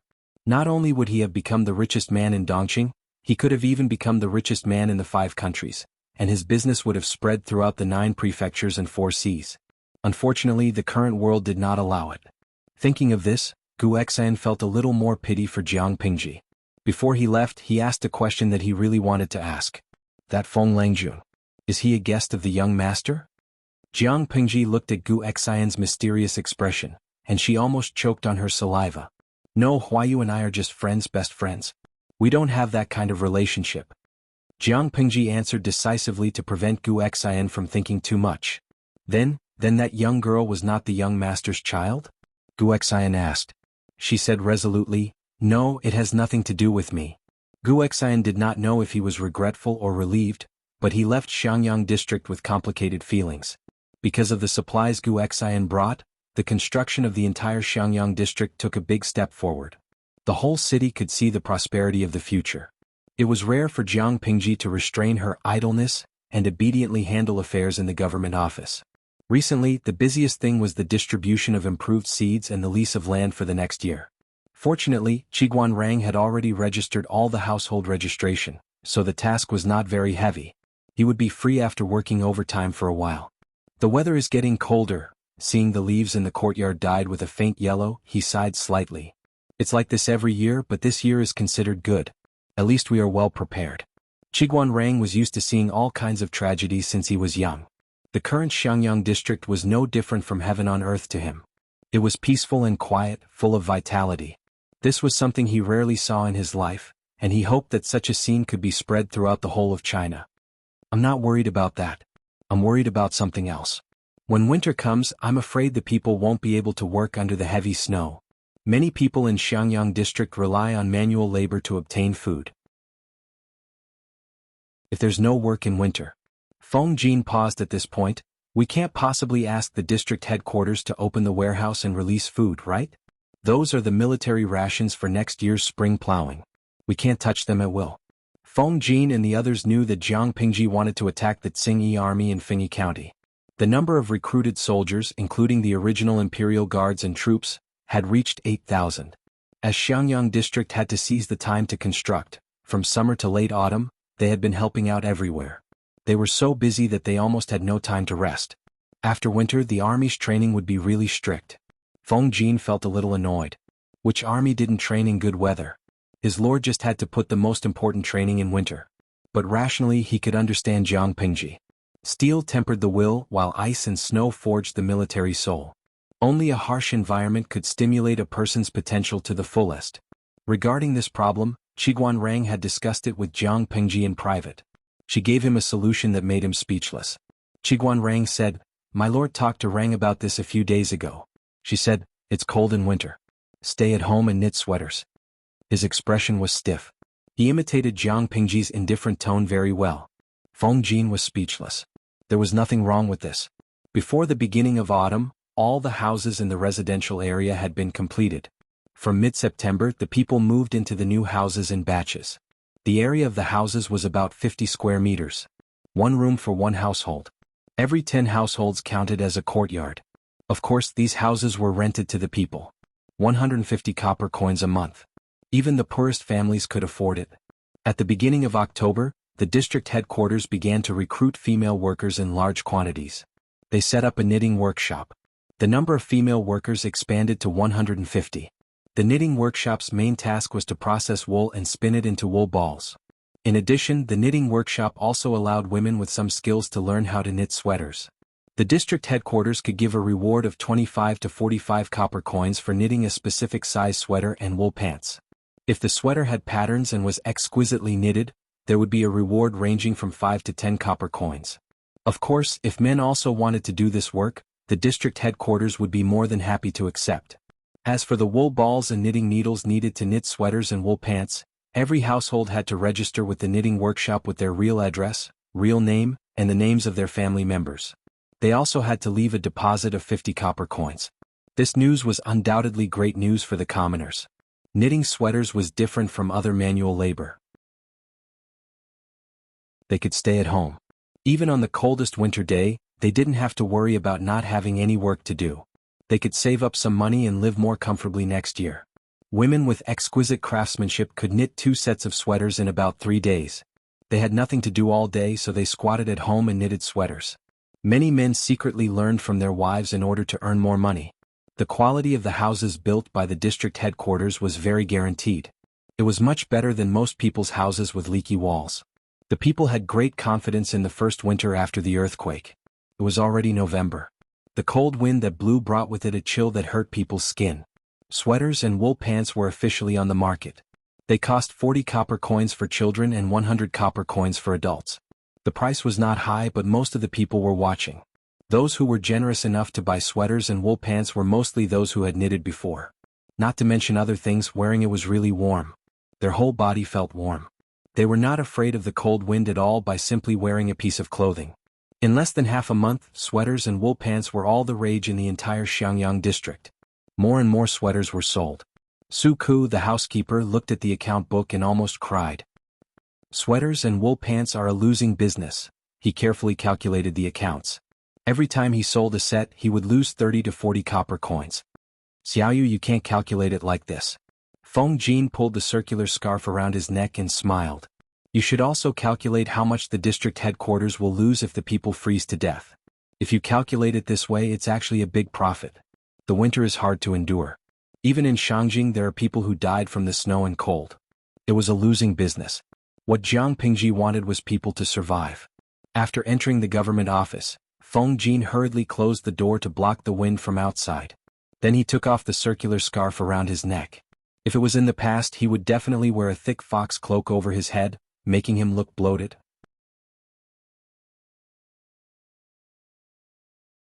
Chapter 455. There were only 4 people in the government office: Feng Jin, Qiguanrang, Su Ku, and Jiang Pingji, who had been slacking off. Other than Feng Jin's woolen goods, which were knitted by his wife, the others were begged. Yes, begged, but the target was a little strange. Knitting, isn't it addictive? Su Ku forced a smile. To be honest, Li Yun also felt that knitting was addictive. The weather was cold and there was no need to plow fields or run errands. The internal affairs were taken care of by the teachers. He had nothing to do after practicing his spear for 4 hours every day, so he hugged the ball of wool and knitted. But it was windy outside. How cold was it to knit? He thickened his skin and went to the government office to get some warm air. Qiguanrang teased that having a wife was better than not having one, complaining that Feng Jin always used the scarf knitted by his wife to provoke him. Then Li Yun, the honest child, sincerely offered to knit a suit for Qiguanrang. Qiguanrang was speechless. Su Ku laughed until his stomach hurt, then teased Li Yun. Han Mei helped Wenjing, why not Ku? Sure. Su Ku was speechless. He was just teasing the honest child. Li Yun's fingers were nimble, his knitting efficiency better than the most skilled woman. The knitted sweaters had patterns, neat stitches, and looked exquisite. In just a few days, Qiguanrang and Su Ku received the results of Li Yun's knitting. Both of them had mixed feelings. She was so virtuous she could be married. My lord, do you want to knit a suit? Li Yun's impression of Jiang Pingji had already gone off the charts several times. Remembering that she was also alone, he volunteered himself. But he was rejected. Jiang Pingji was too lazy to look up. No need, it's not like I'm unwanted. No one will even make a suit for me. What a joke, the ladies in the government office were fighting to make one for her. More importantly, I'm highly skilled in martial arts, there are few opponents in the world, I'm immune to heat and cold. I'm not like them, shivering like quails when they take off a piece of clothing. Jiang Pingji smiled wickedly, hitting the 3 strategists in the government office with her words. My lord, you're wrong. Although their physiques weren't as good as Meng Hun and the others, they weren't completely useless. Jiang Pingji glanced at them and said, Can you go out for a morning jog so early in the morning? The 3 of them were silent for a moment. If the blanket did not allow them to get up, they would not run. The wool from the north borderline was continuously sent to the Xiangyang district. In order not to arouse the suspicion of the north borderline and to avoid the fight between the Tsing-Yi army and the Red Lotus group, every batch of wool was transported on a different route. The knitted sweaters and trousers would not only be supplied to the people of Xiangyang district, the surplus would be sold to Chongzhou, where Lu Shi was from. Naturally, the price was not as cheap as here. It was at least 10 times more expensive. Chongzhou was much colder than Xiangyang district. However, at the beginning of the sale, not many sweaters and trousers were sold.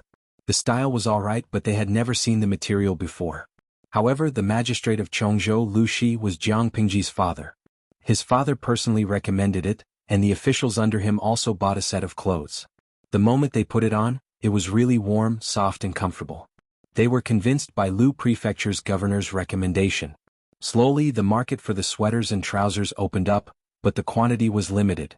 Basically, they were sold out when they arrived in Chongzhou. Without any warning, the first snow of the year fell on the world. It was as big as a goose feather, and the sky and earth were the same color. It looked extremely beautiful.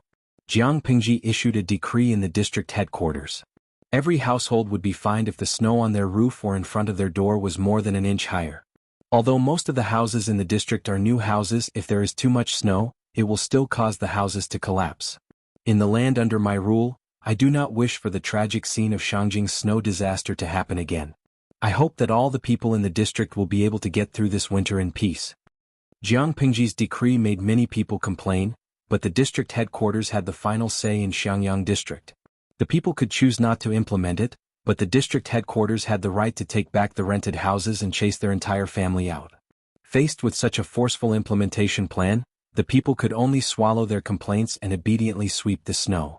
Every courtyard was equipped with a ladder. Moreover, the houses were not tall, so sweeping the snow was not dangerous.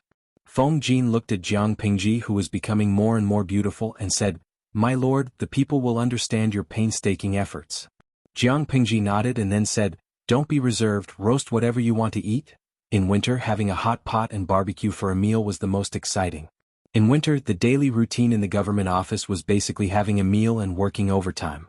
As for when to have a meal, it depended on when she hunted for something big, or there would not be enough to eat.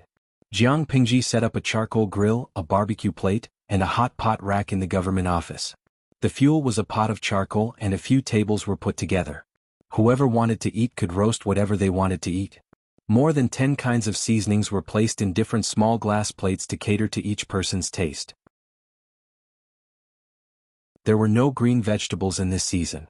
The hot pot was filled with fungi, mushrooms, cured meat or other game. Feng Jin looked at Jiang Pingji holding a brush, dipping it in the seasoning and brushing it on the pheasant and chicken wings. He was completely at ease. With such a lord, what else could he say? Say that a gentleman should stay away from the kitchen? Looking at Meng Hun and the others who were eager to try, he could not bear to spoil the atmosphere with his words. Sigh, I'll just treat it as a party without so many rules, Feng Jin thought silently. He quietly extended his chopsticks and picked up a fat drumstick that Li Yun had just roasted. He sighed in his heart. He originally thought that Li Yun would be the god of spears on the battlefield, but he followed the wrong lord. His path of growth was a little crooked. Farming, knitting, and now he even mastered the technique of barbecuing. The outside was crispy and the inside was tender. When roasted, it was golden and crispy.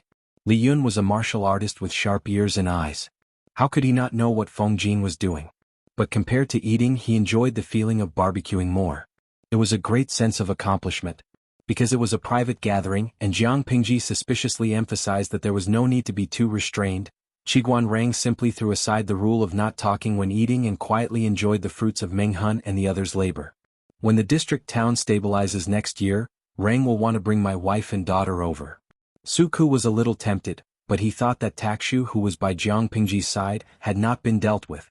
If he brought Xuanmei over, he was afraid that it would harm her. Thus, he could only bury this thought in his heart and quietly listen to it. He was preparing to imagine his goals for the coming year. Meng Han was a loner. Next year he only wanted to help Jiang Pingji complete the conquest of Fengyi County. Luiyue wanted to go back, but now he was on the pirate ship and could not get off. He could only sigh and accept his fate. Brother Li Yun said, "I hope Master can come back next year and reunite with me. Then I can find a good wife and strive to become a father before the end of the year." Ever since the first batch of glass was sold, Jiang Pingji had money. She was also generous to her subordinates. She gave them a few months' worth of overtime pay and bonuses. Brother Li Yun was now considered a person with a small fortune. He had a house, money, and a car, mount.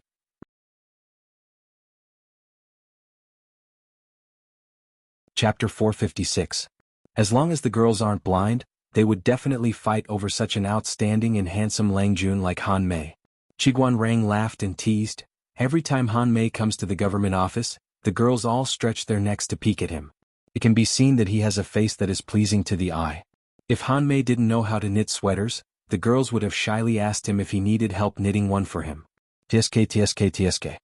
Li Yun may be a little naive, but when he is silent, he is a proper aloof Prince Charming. In terms of ability, his martial arts skills are superb. In the whole of Xiangyang district except for Jiang Pingji, no one can beat him. His shooting skills are really sharp and cunning. Meng Han had sparred with him once before and sighed that the new generation supersedes the old. Youngsters nowadays are really amazing. Then Li Yun excitedly went to Jiang Pingji to spar and was almost smacked to death by her. In terms of looks, Li Yun is definitely the most handsome man in Xiangyang district. In Dongqing he can be ranked in the top 3. His beauty is different from Wei Xi's peerless beauty. The latter almost blurs the barriers between genders and does not appear feminine. The former leans towards masculinity but does not appear tall and sturdy. His figure is tall, he looks thin when he is dressed, but he is muscular when he is undressed. His pair of eyes seems to be able to discharge electricity. When he silently and attentively stares at someone, almost no one can resist that silent charm. They feel the electric current passing through their body, their whole body is limp and soft. Of course, this is only suitable for deceiving those who do not know the truth. If one is familiar with Li Yun, they will probably feel disillusionment. What happened to the aloof Prince Charming? Who is this silly and sweet person in front of him? One must know that the girls in the government office originally had a crush on him, but now they only see him as a cute little brother. Li Yun was praised and blushed silently. Master Wenjing's words are too complimentary. Yun is not that good. Jiang Pingji held the roasted meat dipped in chili sauce in her mouth and sucked it. She ridiculed, Wenjing's words are not wrong. But if Han Mei really wants to get a wife next year and become a father by the end of the year, it is best to speak less. If others stare at you, stare back. If others speak 10 sentences, reply with 1 word. Your gaze must be cold and your expression must be serious. Without speaking and with a cold face, he can arouse the hearts of young ladies with just his face and aura. Once he speaks, his intelligence will be exposed. Li Yun was puzzled. Isn't this very rude? Jiang Pingji snorted. If you didn't do that, you'd better stay obediently. Holding it in is a big problem. Li Yun looked at Qiguan Rang and the other two in confusion, trying to get an answer. From his point of view, other than his lord, the 3 teachers were the smartest. However, they only smiled and did not speak. They all gave him a meaningful look and had no intention of answering his questions. Meng Han and Luiyue sighed and patted Li Yun's shoulder. As for martial artists, it was fine as long as they had enough intelligence on the battlefield. There was no need to force it. I don't want to deal with these beasts who grew up drinking ink. At the dining table they chatted while eating. Jiang Pingji had such an undisciplined personality in private. The others were not used to it at first, but they got used to it after a while. She took the roasted pheasant thigh that Li Yun passed to her and took a bite. Her mouth was filled with a delicious fragrance that spread across her taste buds. She opened her mouth and said, "The weather is getting colder and colder. There's nothing to do in the dead of winter. The people stay at home either knitting sweaters or knitting sweaters. They're bored to death. I want to find something for them to do. I want to recruit some young and strong female soldiers and teach them first aid knowledge on the battlefield. They'll be useful after the spring plowing." Luiyue looked at Jiang Pingji in shock. The others looked normal. Suku picked up a cooked mushroom with his chopsticks and dipped a large piece of bright red sauce on it. "That's fine. How many does my lord intend to recruit?" As the person in charge of the general accounts, Suku had a deeper understanding of women. They were indeed weaker than men, but their tenacity was not bad. Overall, they worked as hard as men. Having seen the combat power of the female troops led by Jiang Nongqin, Suku did not have any objections. Let's recruit 400 to 500 people first. She stuffed the chicken thigh into her mouth.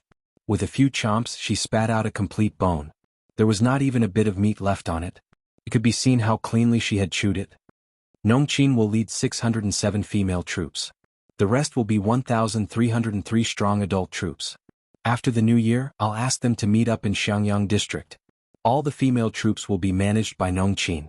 Although they're the logistics team, the battlefield is ever-changing. They need to learn how to kill the enemy.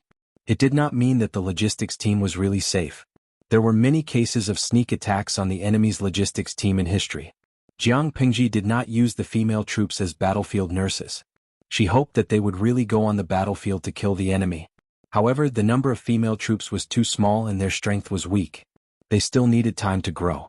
Everything would start from being battlefield nurses. This woman is a little inappropriate, Luiyue said hesitantly. Suku smiled and said, "Don't let Maiden Jiang hear this. Otherwise she'll beat you up from the east gate to the west gate of the district." Maiden Jiang? Luiyue was puzzled. He had never heard of her. Suku said, "Maiden Jiang, full name Jiang Nongqin.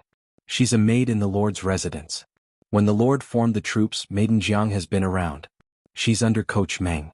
Speaking of her ruthlessness in killing people, even the most daring of men would not be able to help but shudder. If they fight with her, even Coach Meng won't be able to win." Meng Han was named. He could not help but smile bitterly. He waved his hand and said, "Don't mention her. My whole body hurts when I mention her." Meng Han was born for the battlefield. His martial arts skills were even more so. He used his strength to defeat the enemy. Jiang Nongqin was different. She knew her weaknesses. She simply avoided them and focused on strengthening her strengths. She was also half a disciple of Jiang Pingji. She more or less inherited Jiang Pingji's ruthless style. She targeted the enemy's weakness with every move. Once she was hit, she would either die or be injured. Meng Han once wanted to compete with Nongqin. The troops were all watching at the drill ground. He was flirted with before he could react. It was also that time that Nongqin completely established her prestige. She was really not to be trifled with. After Meng Han brought a portion of the troops to Chongzhou, the troops left in Hejian were all led by Nongqin. She even led the daily bandit extermination. She killed wherever she went. Very few people were left alive. Meng Han deeply suspected that the reason the number of troops could not increase was because of Nongqin. Luiyue was surprised. "Is she a tigress? Is she that scary?" Meng Han smiled and egged him on. "She's much scarier than that. When she comes you can try her skills." Luiyue usually competed with Meng Han when he had nothing to do. He naturally knew Meng Han's ability. Even Meng Han acknowledged Maiden Jiang. It could be seen that she was not an ordinary woman.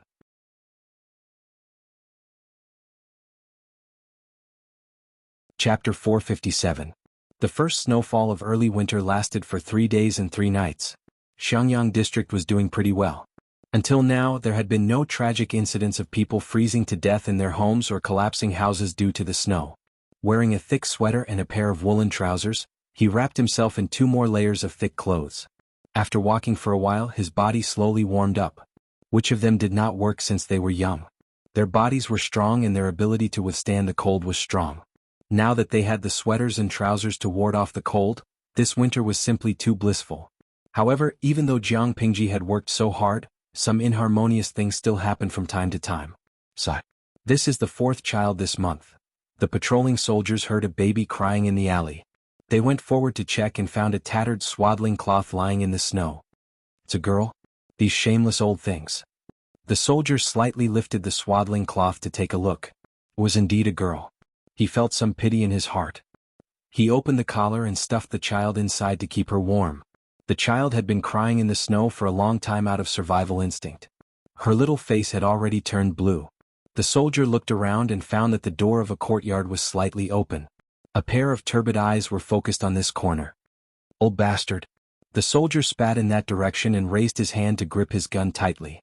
The door immediately closed. The district magistrate now does not allow relatives to murder babies. He does not even allow pregnant women to have a miscarriage. This is equivalent to murder. Those people came up with this idea. They just throw the child out and let the child freeze or starve to death. Another patrolling soldier raised his hand and poked him, saying, Send the child to the nursery. It's quite cold outside. If they really did not want to have a child, it was better to send the child to the nursery. They really did not understand why these old people were committing such crimes. After experiencing the tragic earthquake, these soldiers had a different understanding of life. They were not used to such acts of cruelty to the innocent. The district magistrate was benevolent. As long as each family was not lazy, they would be able to provide for their family. However, no matter how good the policy was, it could not stop some people who liked to lie on the ground and wait for a pie to fall from the sky. Not to mention other things, just the purchase of sweaters and trousers this winter. If the family worked diligently, they could earn 200 coins in 2 to 3 days. They would be allocated land the following spring. Their lives would only get better and better. How could they not be able to provide for a small baby? How much could such a small child eat? Some people didn't have a good life, but they didn't reflect on how lazy they were. They could only blame their family for having too many mouths to feed. The soldier looked coldly at the door, spat in disgust, and continued his patrol. That evening, Jiang Pingji received the news. Her joyful expression immediately turned gloomy. A bunch of hopeless trash. Jiang Pingji sneered. Her eyes were filled with uncontrollable disgust and contempt. I've checked. Which family are they from? Whoever lost their child would be arrested and thrown directly into the county headquarters prison to reflect on themselves. Do they really think that just because the children froze and starved to death in the ice and snow, they can't be considered to have killed them? Qiguan Rang and Feng Jin both had daughters, so they abhorred such a phenomenon. My lord, this is only treating the symptoms but not the root cause. Even though it was winter, Qiguan Rang did not let go of his feather fan. He muttered, even though there are new laws, if they don't want to raise those children, there are other ways. This is what it means when there are policies from above, there are countermeasures from below. When the time comes, there will only be more children who will suffer. It was still all right now. At least only a few children were lost. The scene that Qiguan Rang saw when he was young was considered tragic. Li Yun pinched his chin and suggested, why don't we let the family send the children they can't afford to raise directly to the nursery? Meng Hun hurriedly objected. He shook his head and said, this method won't work. What if those who are gluttonous and lazy and don't care about raising children keep giving birth? Let my lord be the spendthrift. Will the district headquarters really raise them? There are many such ignorant people. 100 grains of rice feed 100 people. Some people are simple and kind, but some are sharp and vicious. Jiang Pengji sat on the seat of honor and said coldly, this method is fine. Li Yun's eyes brightened. His suggestion was accepted? Jiang Pengji added, but the parents of the children sent to the nursery must sign a contract to cut off their blood ties. From today onwards, the two of them will not be able to see each other. No matter what happens to them in the future, they are not allowed to interfere with each other. If they are caught meeting in private, they will be punished. When the children grow up, they can speak however they want. There's no need to talk about blood ties. These people, do they really think that by venting their lust and giving birth to children, they are qualified to be parents? If the district headquarters finds out that someone deliberately mistreats children, once it's proven, they will be severely punished. Her words were harsh. She had long set the law that the elders and relatives could not arbitrarily take the lives of young children, but there were still people who knowingly broke the law. If there was no explanation, where would her authority as the district magistrate be? Jiang Pengji was silent for a while and said, I will let these children become useful people. They will not be ants in this chaotic world. The nursery not only had newborns, but there were also children of all ages who had been sold and abandoned. Most of them were girls. Jiang Pingji had seen them before. Each of them were like injured little beasts. They could only silently lick their wounds, their eyes filled with confusion. The flourishing Xiangyang district was still like that. What would the other places be like? She could not protect these people for a lifetime, but she could teach them how to protect themselves and become stronger. Cough, cough, cough. Coughs sounded from the simple wooden house. The strong smell of medicine slowly drifted out. Master Zixiao, the medicine is ready. A skinny youth held a bowl of black medicine and said in a low voice. A hoarse reply came from inside the house. Upon entering, the sight was dim. A sickly youth was lying on the bed. It was Wei Ci, who had walked for more than half a year but still could not reach the border of Xiangyang district. To be honest, his luck was really bad. It was to the extent that even drinking water could not fill the gaps between his teeth. Master Zixiao's face is pale, or do you feel cold? The youth asked, do you want to bring a mattress over? No need. Wei Ci endured the nausea and finished the bowl of medicine. He frowned and said weakly, "It's just an old problem of having a cold body. It's very cold this winter. It's normal for the illness to break out. It's all right. I'll get better after a while. How are the arrangements outside? Are there any other problems?" "Don't worry, master. I'm leading everyone to make arrangements. Now that the snow has sealed the mountain, those beasts can't enter." The youth saw the weariness between Wei Xi's brows and subconsciously lowered his voice. He quietly packed up the medicine bowl and left. He closed the door to prevent the cold wind from entering. Zhang Ping had a weed in his mouth and asked the youth, "How is Zixiao's condition?" "His fever has subsided, but his cough doesn't seem to be getting better. His entire body is as cold as an ice cube. It's worrying to see him." The youth sighed. There was only an unreliable barefoot doctor in the village. The medicinal herbs were also harvested by themselves. Who knew how effective the medicine was? "How is Master Shiheng's arm?"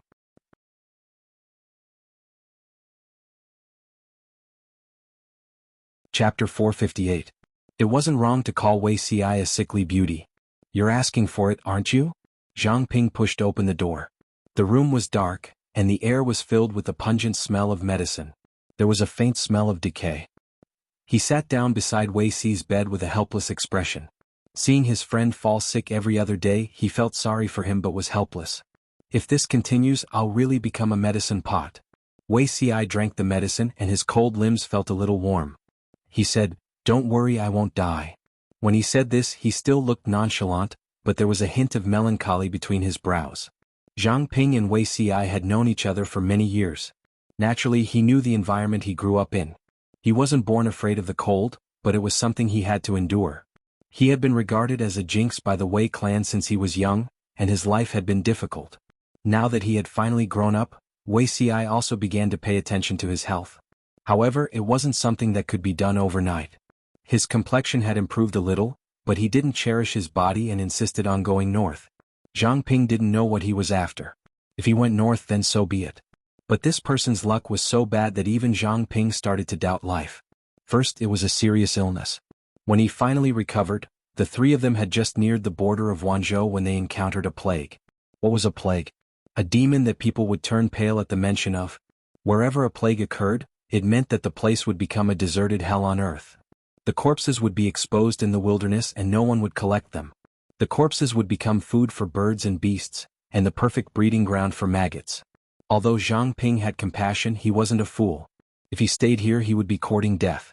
Wei Xi was almost persuaded to leave by Zhang Ping, but he changed his mind just as he was about to leave. He found a seriously ill 7 or 8-year-old girl on the side of the road. Her clothes were ragged, and her face was sallow and emaciated. Her body was stained with unknown yellow pus and she looked terrifying. When Wei Xi saw her, her dark eyes were slightly open, and there was a desire to live in them. But in the end she couldn't resist the disease. Her rapid breathing became weaker, and the light in her eyes gradually dimmed. A human life was fleeting before his eyes like a shooting star. This scene reminded him of a scene from many years ago.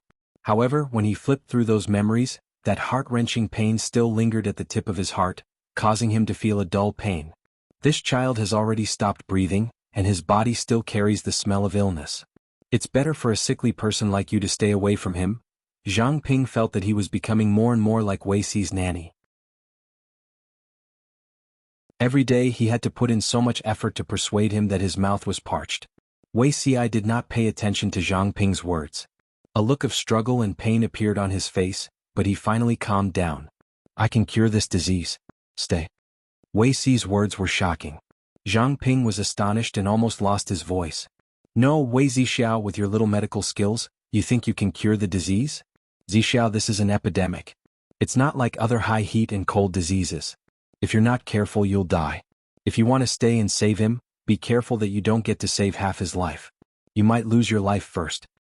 "His life is tough. I won't die." Wei Xi smiled and secretly suppressed the memories that surfaced in his mind. He tried his best to make his expression look more natural. "Shiheng, you should go on your way first. The plague is strong, I don't want you to be infected. We'll meet again in Xiangyang district." Zhang Ping spat on the inside. Even a sickly person dared to walk around the epidemic area. Why would he, a strong and healthy person with strong yang energy, be afraid of this? Reality proved that Wei Xi could indeed treat the disease. His medical skills were not low. Looking at his posture, he seemed to have a lot of experience in treating diseases. Zhang Ping could only help him. Perhaps they were lucky enough and the precautions were strict enough, the two people and the servant did not get infected. However, Wei Xi's complexion was getting worse by the day. The greenish hue under his eyes became more and more obvious. He looked more like a sick person than a sick person, as if he could be blown away by a gust of wind. Because of the epidemic, they were delayed in this place for more than 2 months. When they were completely rid of the shadow of the epidemic, Zhang Ping realized that he had lost a lot of weight. Needless to say, Wei Xi was even more so. I couldn't tell that Zixiao had such a benevolent heart as a doctor. He was clearly not a proper medical student, but his medical skills were better than many medical officials who had been in the medical field for decades. The heavens were really unfair. Wei Xi rubbed his face. He had been putting on a straight face for the past few days. He felt that the muscles on his cheeks were stiff. I studied a few medical books out of boredom. I only know a little. Zhang Ping was speechless. Back then, Wei Xi said that he knew a little about carving. He took out the Sleeping Beauty pendant, which was not inferior to a master's work. Now he said that he knew a little about medical books and was so skilled in treating diseases. He even saved many lives from the King of Hell. Would it kill you not to be pretentious? Zhang Ping did not know what was pretentious, but he felt the same as the audience in the streaming room. He really wanted to beat this guy to death. Before Zhang Ping could make a move, more than 20 fierce-looking bandits rushed in from outside. Each of them had a knife in their hand. They were very fierce. They came up and asked who the doctor who treated the disease was. Without saying a word, they kidnapped Wei Xi. They also took Zhang Ping and Zhang Ping's boy servant away. The bandits did not capture them for anything else but for Wei Xi to treat their leader. Wei Xi did not want to cooperate at first, but when he saw who the leader of the bandits was, he agreed. Although they were bandits, these people did not have the time to do anything bad. They had no choice but to become bandits. How do you know that they had no choice? Zhang Ping was puzzled. He did not say anything. Wei Xi said coldly, "It should be the Tsingyi army's doing." The Tsingyi army recruited prostitutes everywhere and sent people to remote places to kidnap women and young girls. These bandits were also dissatisfied with this, so they raised their knives and rebelled. Since they have not committed any crimes, what's wrong with me saving his life? Zhang Ping was speechless. Recruiting prostitutes in the camp, kidnapping women and bringing them to the army to be prostitutes. This, Wei Xi sneered, is this rare? Since ancient times there have been no women in the army. This does not mean that there are no women in the army camp. It's just that those women do odd jobs in the day and serve the men at night to satisfy their lust. The Tsingyi army only revealed their bestial nature. Many military camps in Dongqing were secretly like this, including the former residence of the Count of Jinbei and the Meng family of Cangzhou. This kind of thing had long been tacitly acknowledged by many people, including the famous General Meng Jing, who was famous throughout the ages. Many people feel that they fight for their family and country, so it's natural for women to help meet their needs. Little do they know that most of these women are women from good families or rural women. Forget it, why am I telling you this? In the past, Wei Xi was also so ignorant. He had seen a lot and experienced a lot. Naturally, he understood a lot. But it's not only sinful women who become prostitutes in the camp. How can there be so many sinful women in the world? Wei Xi sneered coldly, his gentle eyes were frozen with frost.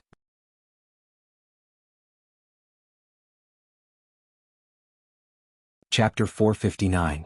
In the end, Wei Xi still managed to cure the bandit chief. Zhang Ping did not know what his companion had said to the bandit chief, but the two of them, a servant, had leaped from being prisoners to being honored guests of the bandits. The bandits were very polite to them, and this sudden change had shocked Zhang Ping. When he asked Wei Xi, he only smiled without saying a word. Keep hiding it.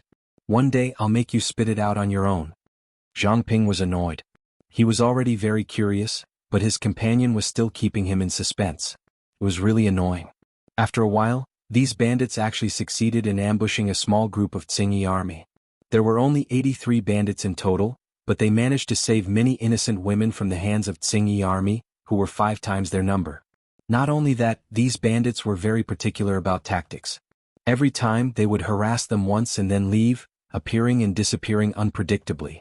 This was obviously not the quality of a gang of bandits born in the wild. After a long while, Zhang Ping finally reacted.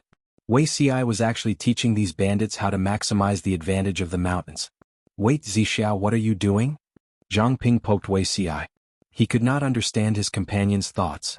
Wei Ci sneered and said calmly, "It's already a chaotic world now. The north of Dongqing has become the battlefield of Tsing-Yi Army and Red Lotus Group. The imperial court and Prince Changshu are in a stalemate in the south. It's obviously impossible for the three of us to travel north safely. Who knows if we'll be kidnapped by Red Lotus Group or Tsing-Yi Army on the way." To be honest, even if he was a man, it was very unsafe for him to travel with such a face. Wei Ci was not a narcissistic person, but he knew how much trouble this face would attract. Zhang Ping asked, "So?" Wei Ci's gaze fell outside. His gaze was meaningful, his dark and bright eyes narrowed slightly. "I pointed them out the right path and they gave us a lift. These bandits originally planned to join the other side, but they were indignant. Before they left, they wanted to take revenge for their family members who died in vain. Coincidentally, Ci could lend him a helping hand. That bandit leader is a loyal man. He promised me that if we succeed in our revenge, he'll be willing to escort us to Xiangyang district." Zhang Ping almost laughed. "You actually believe the words of a bandit?" Wei Ci tapped his fingers on the short table and said in a low voice, "I don't dare to trust others, but this person can be trusted." In fact, Wei Ci did not expect to meet Dian Yan in this place. Who was Dian Yan? At this point in time, he would at most be described as a boorish man in the mountains. However, Wei Ci remembered that this person would be one of the 10 founding generals of the Jiang dynasty. He would be an upright man who had followed Lu Shi from the very beginning. He would accompany her from a female bandit leader to a feudal lord and finally become the ruler of the world. She had a bad reputation, but Dian Yan was one of the few who did not waver in his loyalty. In his previous life, Wei Ci had only hoped to use his talents to assist a wise ruler, to help a wise ruler to pacify the world as soon as possible and return peace to the world. To put it bluntly, Wei Ci had never been loyal to anyone. He was loyal to the people of the world, not just one person. After his old master was defeated and died, he did not die for his master, nor did he live in seclusion. He followed his heart and surrendered to Jiang Pingji. With the situation of the world at that time, the only way for him to realize his ambitions was to seek refuge with a new master. As he was a newly surrendered strategist, he did not deliberately display himself in the beginning to avoid provoking hatred and offending people. He usually followed the principle of listening more, watching more, doing more and talking less. His presence was low and he was almost invisible. He maintained a shallow relationship with most of the people. The only person he had a little interaction with seemed to be Dian Yan. There was a period of time in the imperial court where cliques were formed for personal gain. Dian Yan had always been a lone ranger and was only loyal to the emperor. This upright man had a rough and fierce appearance. He had a full beard on his face. In fact, his character was slightly introverted and shy, but his heart was clear. When most of the people looked down on Wei Ci, only Dian Yan maintained his normal attitude. Now Lu Shi was no longer a bandit. She was the legitimate son of an aristocratic family of the Lu family. Naturally, the two of them had no chance to get to know each other through fighting. Thinking of Dian Yan's heavy injuries and the maggots crawling on his wounds, Wei Ci could not help but break out in a cold sweat. If he had come too late, perhaps the future brave General Dian Yan would no longer exist.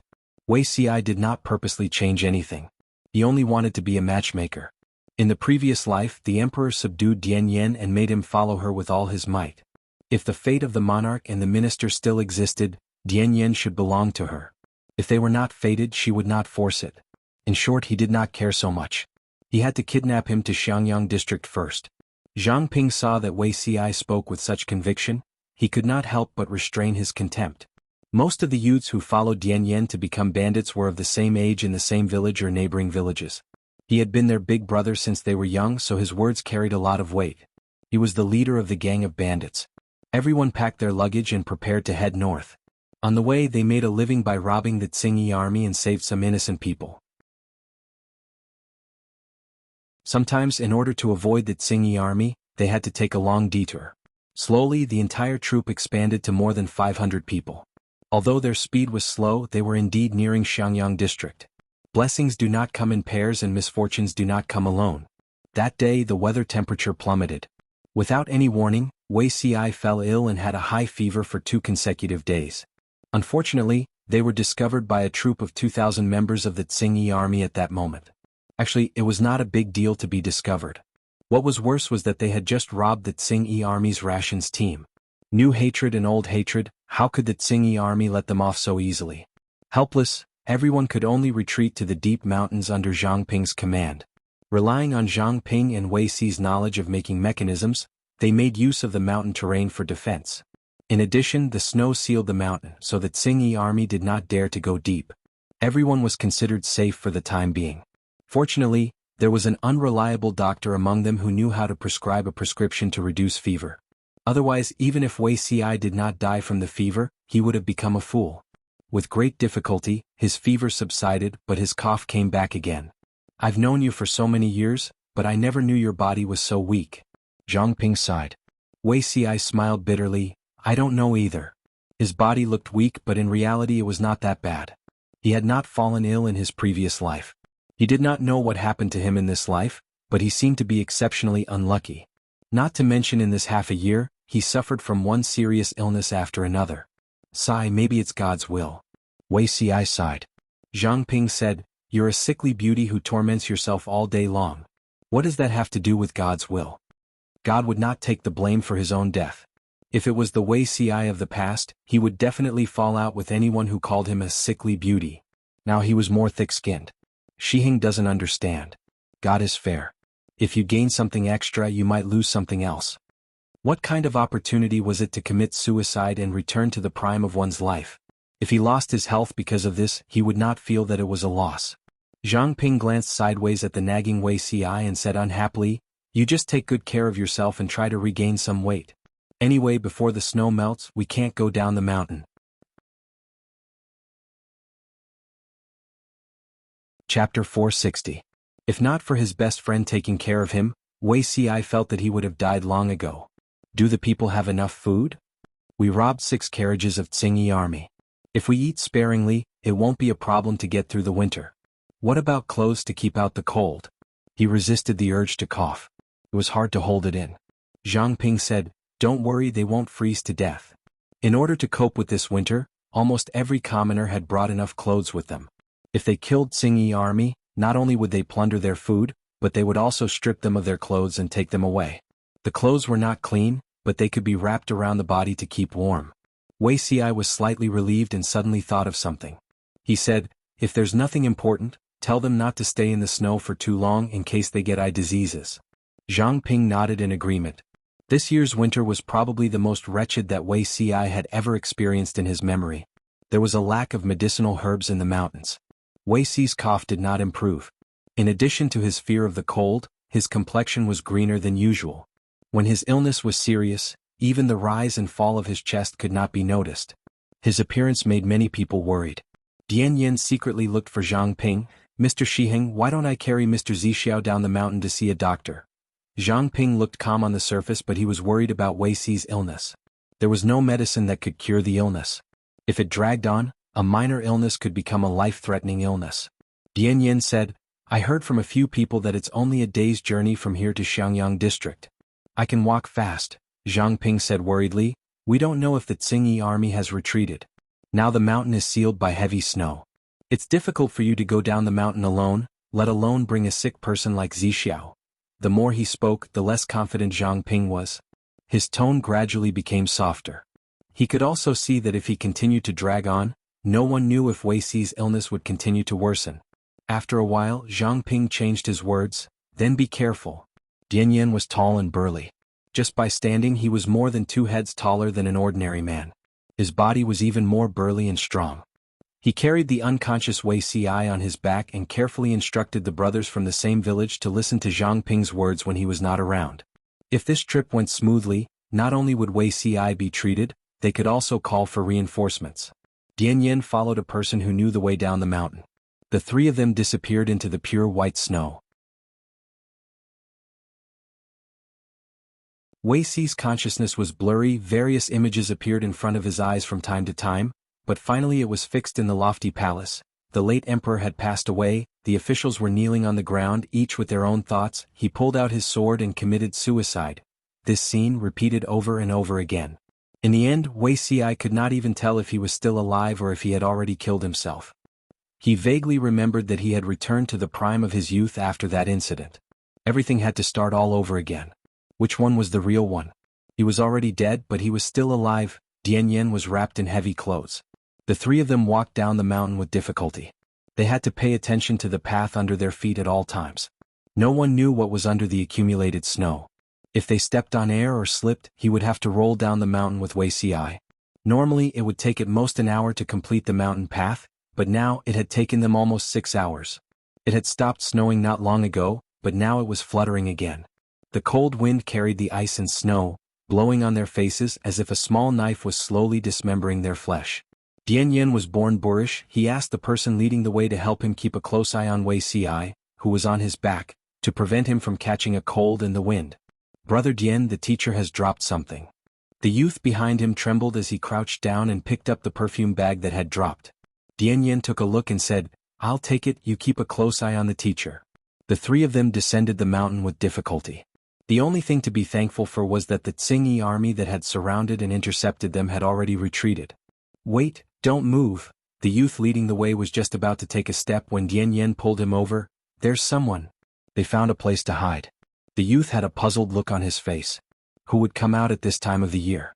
However, not long after, the sound of horse hooves could be heard from afar. The youth looked at Dian Yen with admiration. Don't be fooled by his boorish and frightening appearance. His ability was not weak.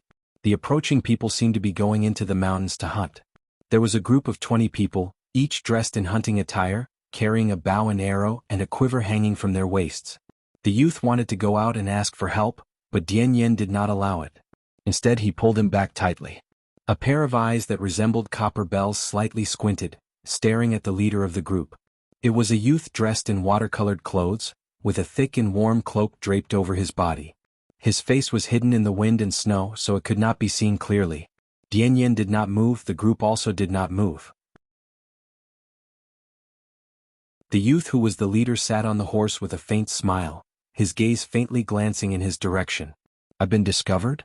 Dian Yan's heart was shocked. He was so nervous that his palms were sweating. "My lord, what's wrong?" The hunter who was leading the way saw that Jiang Pingji did not move. His face was full of confusion. There was no prey here. Jiang Pingji played with the horsewhip, putting on a posture that said, "If you don't move, I'll guard here, let's see who moves first." Today, Liyun accompanied Jiang Pingji out to hunt for wild game. To be honest, barbecuing and having a meal together was as addictive as knitting. They had just eaten 2 days ago. Today, the few men in the government office smacked their lips, feeling hungry again. It was time for the Lord to go out and hunt, bring back wild game and continue to have a barbecue gathering. Liyun naturally noticed that there were people hiding around. He slightly moved his horse forward and asked Jiang Pingji with his eyes. She said, "Wait." After a while it was Dian Yen who gave in first. They were carrying a patient on their backs, and they did not have enough clothes to keep them warm. How could they compare to the enemy who was fully armed? Hiding like this was not a solution. Dian Yen faintly felt that his limbs were stiff and numb. In the end, he sighed and slowly moved out from his hiding place. As soon as he revealed himself, more than 10 bows and arrows were aimed at him. Ambush? Liyun raised his eyebrows. Looking at the tall and sturdy man who was completely fearless, and then looking at the youth beside him who was trembling, this combination was interesting. Jiang Pingji said calmly, "No, it's probably a passerby who got lost." Her gaze swept to a certain spot, her brows tightly knitted together. "That sachet." Dian Yen took a deep breath. Just as he was about to speak, Jiang Pingji raised her hand and ordered people to put down the bows and arrows. "Who is this person on your back?" Jiang Pingji asked White to step forward. She said in a gentle tone, "I am the magistrate of Xiangyang district." "What?" Dian Yan's eyes widened in shock. He sized her up in disbelief. It did not seem like it. His lips moved. After a while he said, "I am sick and urgently need to find a doctor to treat me." "Sir?" Jiang Pingji jumped off the horse and stepped forward. "Your sir? Is his surname Wei?" Dian Yen was startled. He said, "His surname is indeed Wei." Jiang Pingji asked Dian Yen to untie Wei Ci from his back. "Let me see. I know your sir." Looking closely, it was indeed that familiar face, but it was thinner and weaker than she remembered. His face was pale and bloodless. Dian Yen used his body to block the wind. He stammered, The wind is strong." Jiang Pingji frowned. Without thinking, she untied the cloak on her body and wrapped it around Wei Ci. Then she carried him horizontally and leaped onto the horse.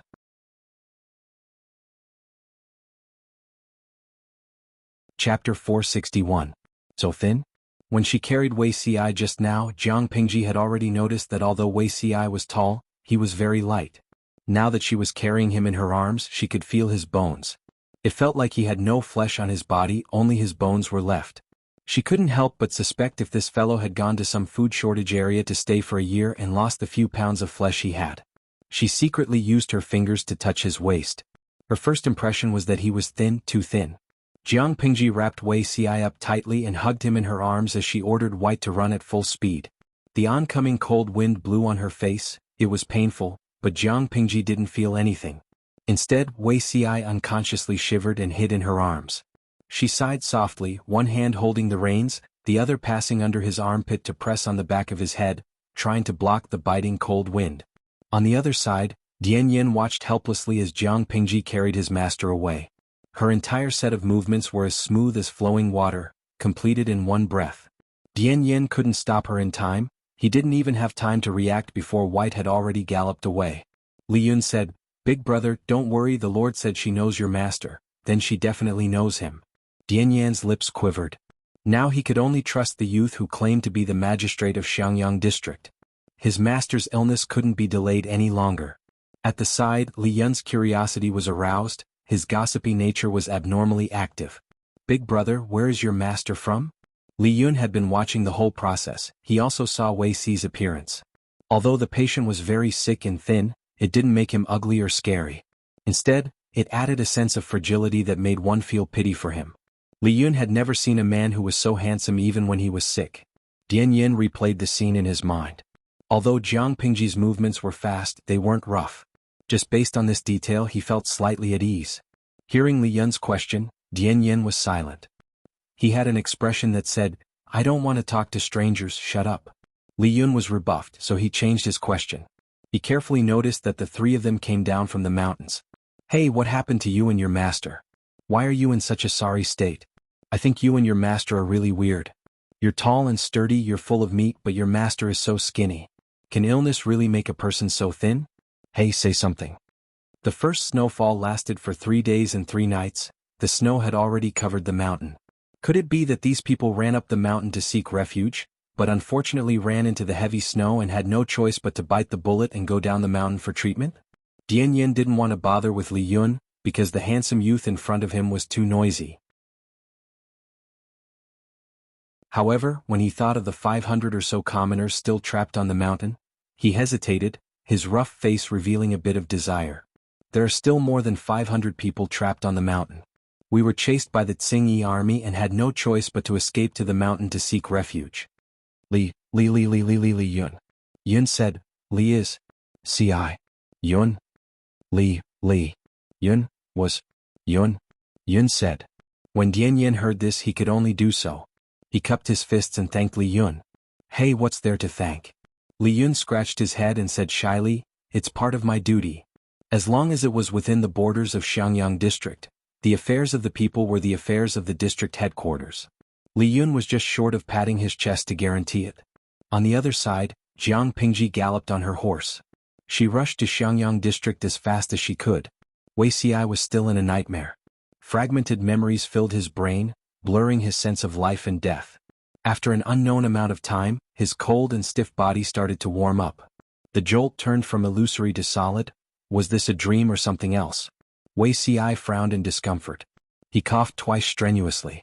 He thought he coughed loudly, but to Jiang Pingji, it sounded like a kitten's meow. If not for her good hearing, she might not have realized he was awake. After a long while, Wei Ci managed to regain consciousness. Only then did he realize that he could not move his entire body. "You're awake." A cold and familiar voice came from above his head. Wei Ci's expression changed. He could not tell if it was a dream or reality. "If you're awake, say something first. There's still some time before we reach the district. If you fall asleep now, I can't guarantee you'll wake up again." Jiang Pingji lowered her body slightly to reduce the resistance of the wind. "I realize that every time I see you, you're either sick or walking on the path of illness. Have you been so frail and sickly since you were young?" Wei Ci's consciousness returned completely. He realized his current situation. He was so scared that his body tightened. He did not dare to move. Of course, based on his current situation, he could not move even if he wanted to. Jiang Pingji wanted to speak, but Wei Ci's fans in the streaming room were not having it. Simia Maiwo, streamer, my Simia Maiwo is already so sick. Don't bully him. Jintian Wuging Yu, that's right. But a beauty is a beauty. Even if she's skinny, she's still beautiful. Debt finally reduces, beauty is in her bones, not her skin. She's not like those internet celebrities nowadays. Her big eyes need surgery, her nose bridge needs filling, her chin needs a file, and her skin needs injections. With such a face, after the hyaluronic acid dissolves, even her biological mother would not be able to recognize her. Evening date, your topic is off. Didn't we ask the streamer not to bully Simia Maiwo? Jiang Pingji did not have the mood to bully Wei Ci even without the audience's reminder. She had a sullen face, but Wei Ci could not speak of his suffering. He was so scared that he did not even dare to sleep. Jiang Pingji was taller than the average girl by a head, but she was no worse than a boy. Wei Ci curled up into a ball. He became so thin and weak that he could really nestle in her arms. Coupled with her movements, their current posture was a little subtle. Wei Ci's face was facing her chest. This was a little awkward. Wei Ci's cheeks were a little red. It was okay when he was unconscious, but now that he was slightly awake, he wanted to distance himself as far as possible. Why are you moving? Be careful that I throw you off the horse. Jiang Pingji warned him impatiently. Wei Ci held it in for a while before saying, men and women shouldn't touch each other. I don't believe what you said. She sneered coldly. Her words were shocking. Wei Ci was so scared that he did not dare to make a sound. Even his dizzy brain became a little clearer. She said, you're someone who knows me so well. Are you sure that our relationship really stops at the bottom line of, shouldn't touch each other when giving or receiving something? She did not know what Wei Ci had experienced, but his reaction and the existence of the system allowed her to imagine a lot.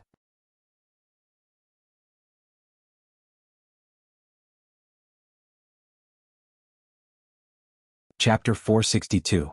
Both of them did not speak. There was only the sound of the wind and the horses' hooves on the ground. The city gate was wide open and there were no pedestrians on the streets. She galloped to the entrance of the district headquarters. Lifting him off the horse, Debai ran to the front of the servant's door and looked at him disdainfully. The servant felt pressured. He grabbed White's reins and brought it to the stable. Jiang Pingji had a smooth journey. She entered her room in the backyard of the district headquarters. She shouted on the way, "Go get the doctor." There were no skilled doctors in Xiangyang district, but they hired a few later. Jiang Pingji even allocated a medical center for them. They could take in apprentices and be the in-house doctors. They would take turns to be on duty. The operation was similar to a hospital. The doctors were hired by Jiang Pingji with a high salary. The medical center was also the district headquarters property. The doctors worked for the government and received a high salary. Except for a very few people, they would not visit the people's houses for consultation. If the people were sick, they would come and ask for medicine. This was much more efficient than the doctors visiting the people's houses to treat them. The servants in the district headquarters heard this and quickly sent someone to invite the doctor who was on day off. Jiang Pingji used her leg to open the door and placed Wei Ci on the bed. She started a few charcoal pots and the room became warm quickly. Taksha rushed over when she heard the news. She was almost scared to death by the strange man on Jiang Pingji's bed. She stammered, Langshan, this is a good friend. I met him when I went hunting today. He's very sick.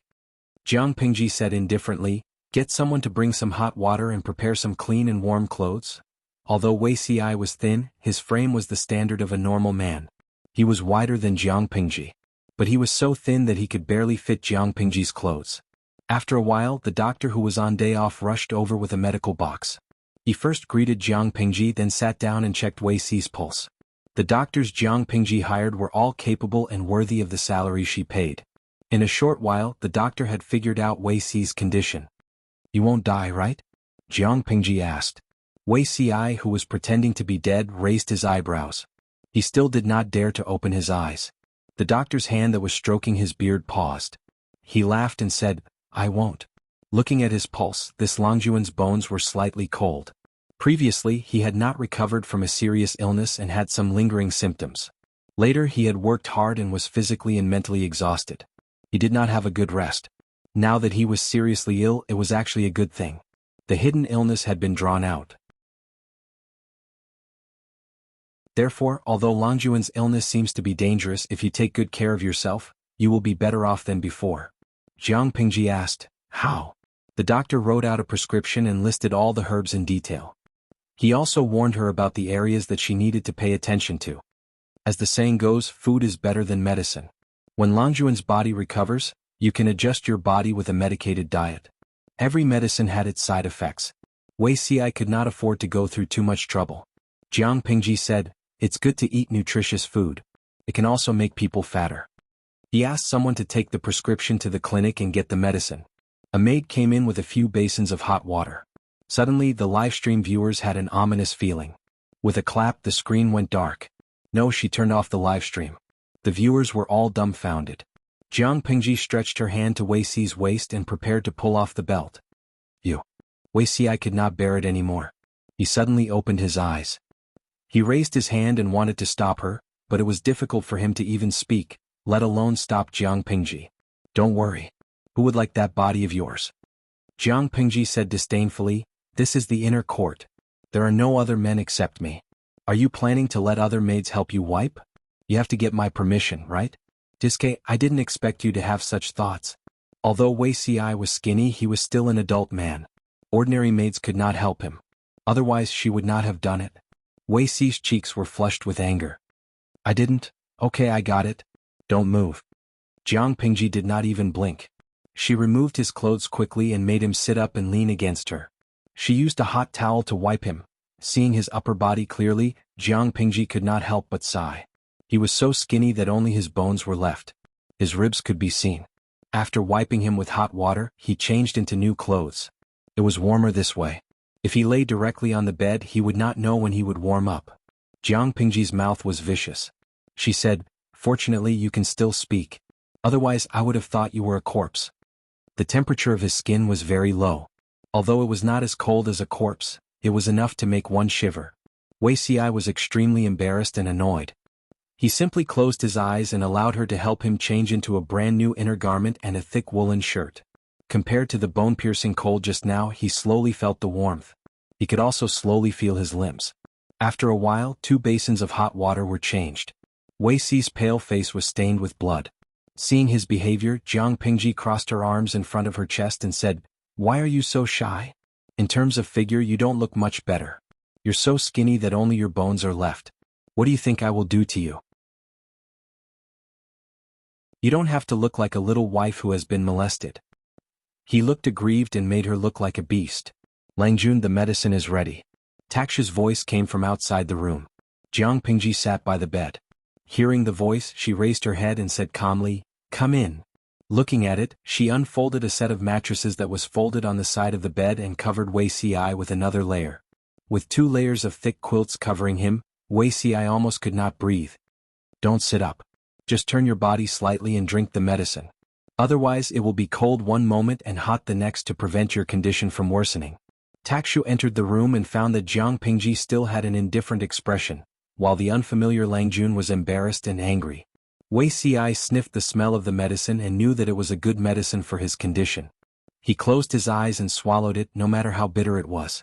Slowly drinking the medicine, Wei Xi raised his head and found that she was sitting by the bed with her head lowered. Beside her hand was a pile of official documents. She did not pay attention to Wei Xi from evening to night, which made him secretly feel relieved and less awkward. When the lights were turned on, Taksha came over and asked if he wanted a new mattress. Jiang Pingji said, "No need." Wei Xi had slept in the afternoon. His brain was still a little heavy and his thinking was slow. When he came to his senses, he almost broke out in a cold sweat. "You?" Jiang Pingji slightly squinted her eyes and asked him with a smile, "Aren't you my strategist?" Wei Xi replied, "That's exactly what I mean. In order to show respect, don't we all have the habit of sleeping with our feet touching each other's to show respect?" Jiang Pingji smiled and whispered in his ear. Wei Xi's body stiffened. She never knew that the bed could be so cold. "You've been lying there for the whole afternoon. Why are you still so cold?" Wei Xi held back his emotions and asked her, "What exactly do you want to do?" "I originally wanted to sleep in the bed." "Who knew that you're still so cold after lying there for the whole afternoon?" Jiang Pingji looked at Wei Xi with a reproachful gaze. The latter was speechless. She said, "Don't be so nervous. Even if you're healthy, what can you do to me? Sleep better. Otherwise, I don't want to wake up and find that I killed someone." Wei Xi was silent for a long time and said, "Gossip is a fearful thing.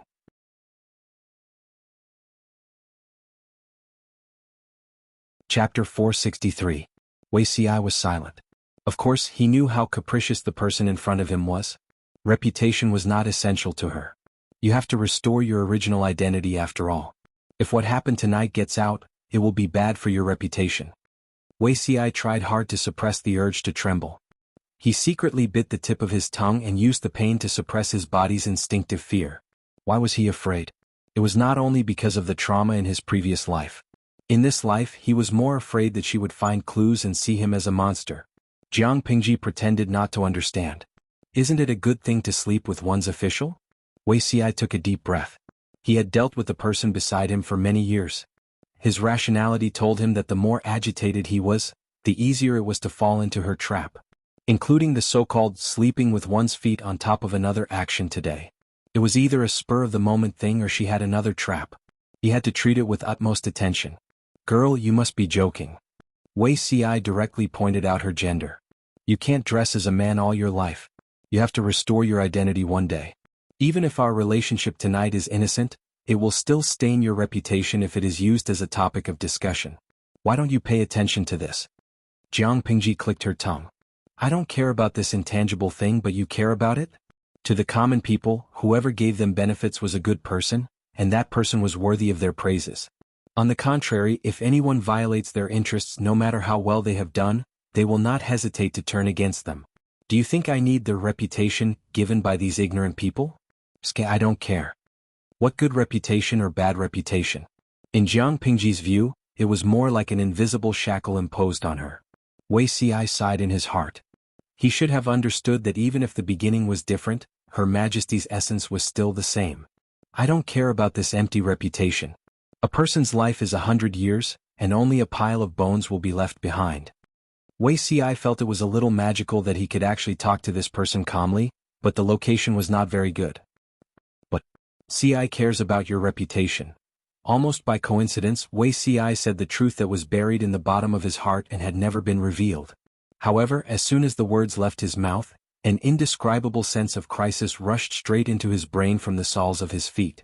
Feeling the slender and fair hand on his neck, Wei Xi's lips curled into a bitter smile.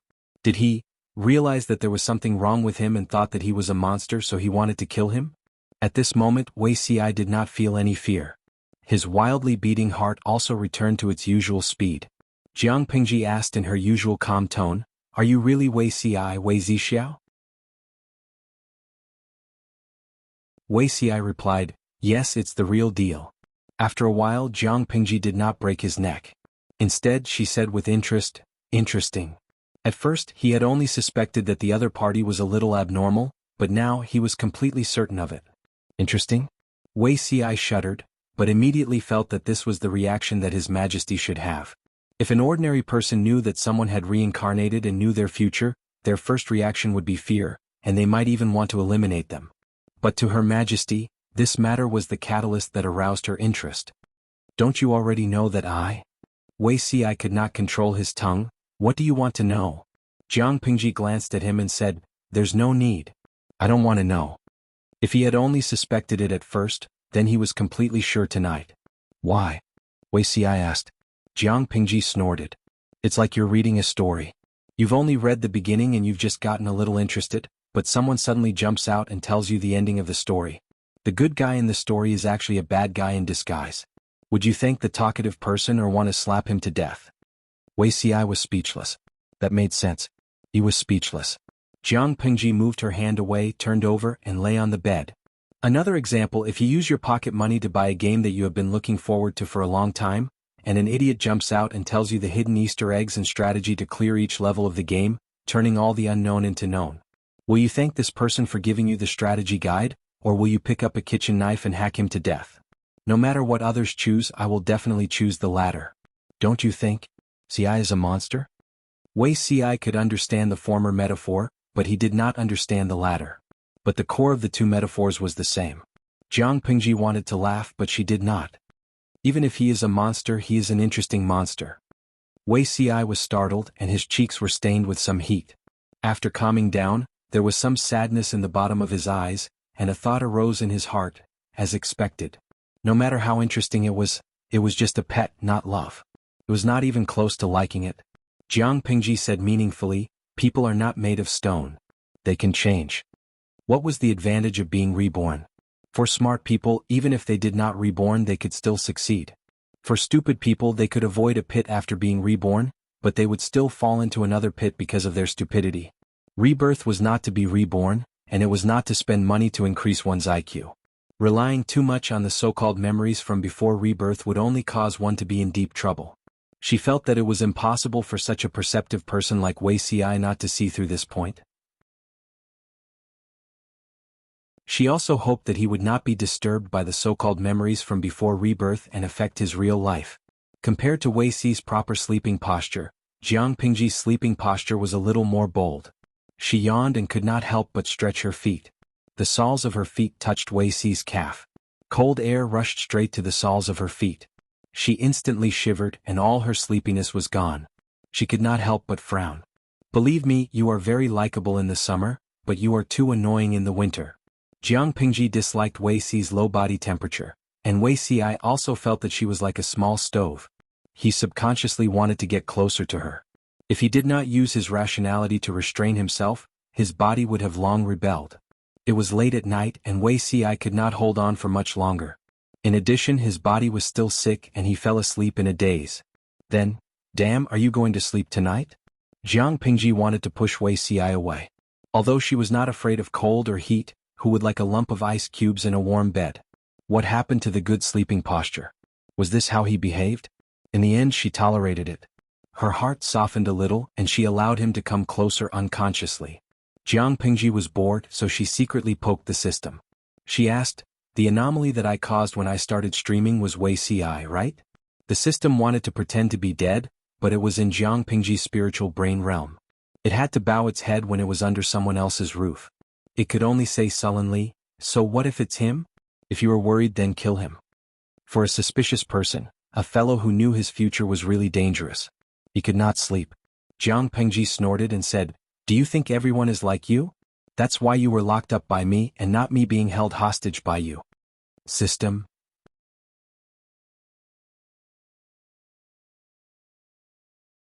Chapter 464. Wuxia couldn't remember how long it had been since he had slept so peacefully. Even the nightmares that plagued him had disappeared without a trace. It was a good night's sleep. When he woke up, it was already late in the morning. His side was still warm. It was as if the person beside him had just woken up. He frowned slightly. She just woke up?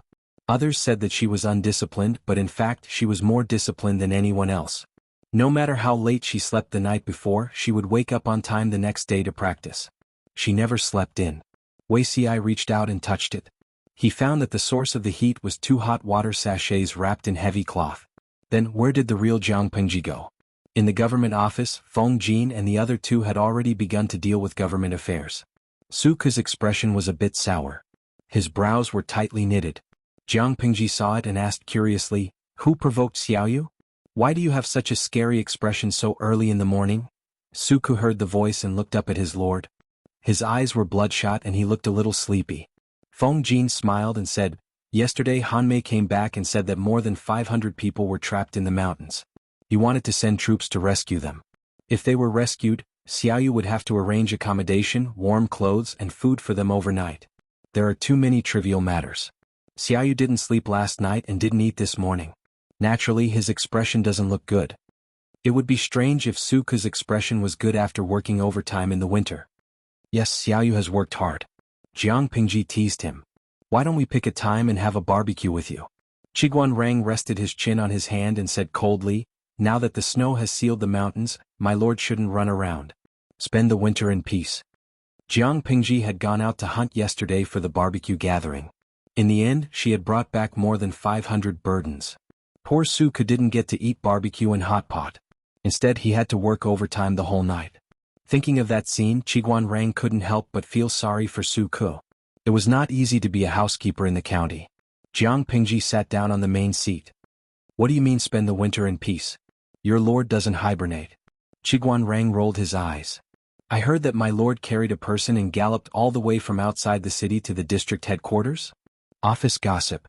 Su Ke and Feng Jin seemed to be doing their job seriously, but in fact they were secretly listening. They wanted to know who that person was. Seeing how his lord valued him so much, the other party couldn't be an ordinary person. Jiang Pingji admitted it openly. Yes, I thought that the strange man died of illness. There's no one on the street, so we won't bump into any commoners. Su Ke showed a surprised expression. There was something wrong with this scene. Su Ke knew very well what kind of person his lord was. It wouldn't be an exaggeration to say that she was cold-hearted. If it wasn't someone very important or a good friend, she wouldn't even bother to pay attention to them. Who exactly was the person she had saved? Not only him but the other two were also very curious. Jiang Pingji raised her eyebrows and said calmly, "What's with your expressions? I'm just a little curious about who that person is. Is he a close friend of the Lord or, other than Wenjing, Huayu and Xiaoyu should know him? This is Master Yuanjing's disciple, Wei Ci Wei Zixiao." Jiang Pingji did not hide anything. She said directly, "But he's very sick now. He can't even get out of bed. I'm afraid he'll have to rest for a while before he gets better. Don't disturb his rest for now. When he recovers he should come to the government office. By then there would be another highly capable employee. There would be hope to share the administrative work." When Su Ke heard Wei Ci's name, he suddenly thought of something. His ears turned slightly red. He had a problem with voices. He had a deep memory for a pleasant voice. Wei Ci was one of them. Feng Jin and Wei Ci had first met many years ago at Jishan's hot spring. They could be considered to have met once. Qiguan Rang was more worried. What if Wei Ci was not easy to get along with and destroyed the internal unity? Master Yuanjing's disciple. Wei Ci had enough capital to be proud of his identity. Thinking of this, Qiguan Rang secretly frowned. He planned to ask Feng Jin and Su Ke in private to be mentally prepared. Feng Jin and Su Ke could understand Qiguan Rang's worry.